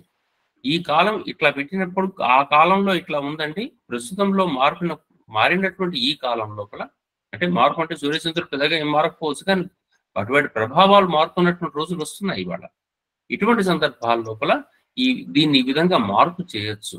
అనేటటువంటి ఒక ధైర్యం మనకు వస్తుంది. లేకపోతే కొంతకాలం పోయిన తర్వాత ఏమవుతుందంటే, ఏమోనండి అయిపోతుంది కదా, చేసేస్తున్నాం కదా, ఏదో ఉన్నంతలో బాగుంది కానీ చేసేద్దాం అనేటువంటి పరిస్థితికి వచ్చేసాం. ఇప్పుడు ఉన్నంతలో బాగుంటుంది, ఈ మాసం పనికిరాదు అంటానికి ఒక సూత్రం కావాలి, ఈ పక్షం పనికిరాదానికి ఒక సూత్రం కావాలి, ఈ అయినం పనికిరాదంటానికి ఒక సూత్రం ఉంటుంది, ఇది మూఢం అంటానికి ఒక సూత్రం ఉంటుంది, ఈ రోజు బాలేదు అంటానికి ఒక సూత్రం, ఈ హోర బాలేదంటానికి ఒక సూత్రం, బాగాలేదు బాగా ఉంది అనేటటువంటి సూత్రాల మీదుగా మన హృదయాన్ని ఇంకా పెంచి దీనికి ఇది reason, this is true scientific atmosphere లో ఈ చేంజ్ ఉంటుంది, ఈ అట్మాస్ఫియర్ మనం అధ్యయనం చేద్దాం అనేటటువంటి నూతన పరిధి మన మీదికి ఏర్పడితే తప్ప ఒక పెద్ద బాధ్యతగా జ్యోతిష్కులు భావించాలి. అవసరమైన సందర్భాల్లో ఇంకేదైనా ఎవరైనా సైన్స్ రిలేటెడ్ గా ఉండేటువంటి వాళ్ళతో మనం సంప్రదింపులు చేసేసి ఫిజిక్స్ వాళ్ళతో మనం కలిసి ఇంకొంచెం ముందుకు వెళితే ఇంకా బాగుంటుంది. ఇటువంటి విషయాల్లో ఉన్న సూత్రాలు మాత్రం కొత్త ప్రిన్సిపల్స్ వచ్చేంత వరకు ఇదే సూత్రాలను ధర్మ ప్రకారంగా ఆచరించి తీరాలండి. ఎప్పుడు కూడా ఏంటంటే నూతనత్వం ఏర్పడాలి అనుకునేటట్టయితే పాత ప్రిన్సిపల్స్ మీద మళ్ళీ ఒక రివ్యూ చేసుకున్న తర్వాత దాని మీద స్పష్టమైన అథారిటీ మనకి ఏర్పడితేనే కొత్త ప్రిన్సిపల్ వైపు దృష్టి పెట్టాలి. ఆల్టర్నేట్ గా నిలబడేటువంటి అమెండ్మెంట్ సూత్రాలే ఇప్పటికీ మన ప్రధాన సూత్రాలు అయినాయి. అమెండ్మెంట్ సూత్రాలు కాకుండా ఋషులు చెప్పిన సూత్రాలే మనం ఇప్పటి వరకు కూడా స్వీకరించి కొత్తగా మనం ఇంకా అధ్యయనం చేసి మరింత ముందుకు మన జ్యోతిష్ శాస్త్ర వ్యవహారాన్ని ముఖ్యంగా ముహూర్తం విషయంలో కూడా, ఎందుకంటే ప్రతి క్షణ పని అది ప్రతి నియమం, ఏదో ఒక పనికి ఇట్లా ఫోన్ చేస్తూ అడుగుతుంటారు, సార్ ఇది చేద్దాం అనుకుంటాం ఇప్పుడు మంచి సమయమేనా అంటారు ఆ క్షణానికి. అసలు ఇంకో విషయం ఏంటంటే ముహూర్తం మనం పెడుతున్నాం అనేటువంటి ఒక భ్రమ మనకందరికీ. నిర్ణయించబడ్డటువంటి సమయాన్ని మనం గుర్తించడం ముహూర్తం అంటే, దీనిలో జ్యోతిష్కుని యొక్క ప్రజ్ఞ అంతే. ఆయన గనక తపస్సంపన్నుడు గనక అయ్యేటట్టయితే ఆయన ఒక ముహూర్త నిర్ణయం జరిగిందంటే అది జరగబోతున్నటువంటి కాలాన్ని మనం గుర్తించడం అన్నమాట. అంతవరకే తప్ప నేను పెడితే ముహూర్తం జరుగుతుంది అనేటువంటి భ్రమలో మనం అందరం ఉండకూడదు. ఆ బలహీనత కాలం మీద మనం ఆధిపత్యం కాదు, కాలాన్ని తెలుసుకునేటటువంటి విధానం మనకు తెలిసి ఉండాలి.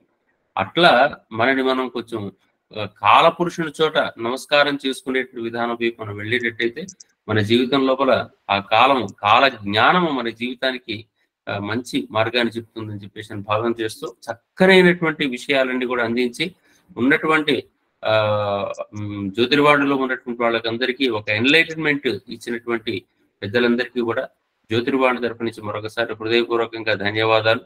ఉపద్రష్ట వారికి, పిఎస్ మూర్తి గారికి, రాజ్ కుమార్ గారికి, విరజ గారికి, ప్రతి వాళ్ళకు కూడా, మన శ్రీధర్ గారికి, రంగనాథ్ గారికి, ప్రతి వాళ్లకు అందరికీ కూడా ప్రత్యేకంగా ధన్యవాదాలు తెలియజేసుకుంటూ సెలవు, స్వస్తి. వచ్చే వారం మళ్ళీ కలుసుకుందాం. ధన్యవాదాలు సార్. నమస్తే. ధన్యవాదాలు గురుగారు. ధన్యవాదాలండి.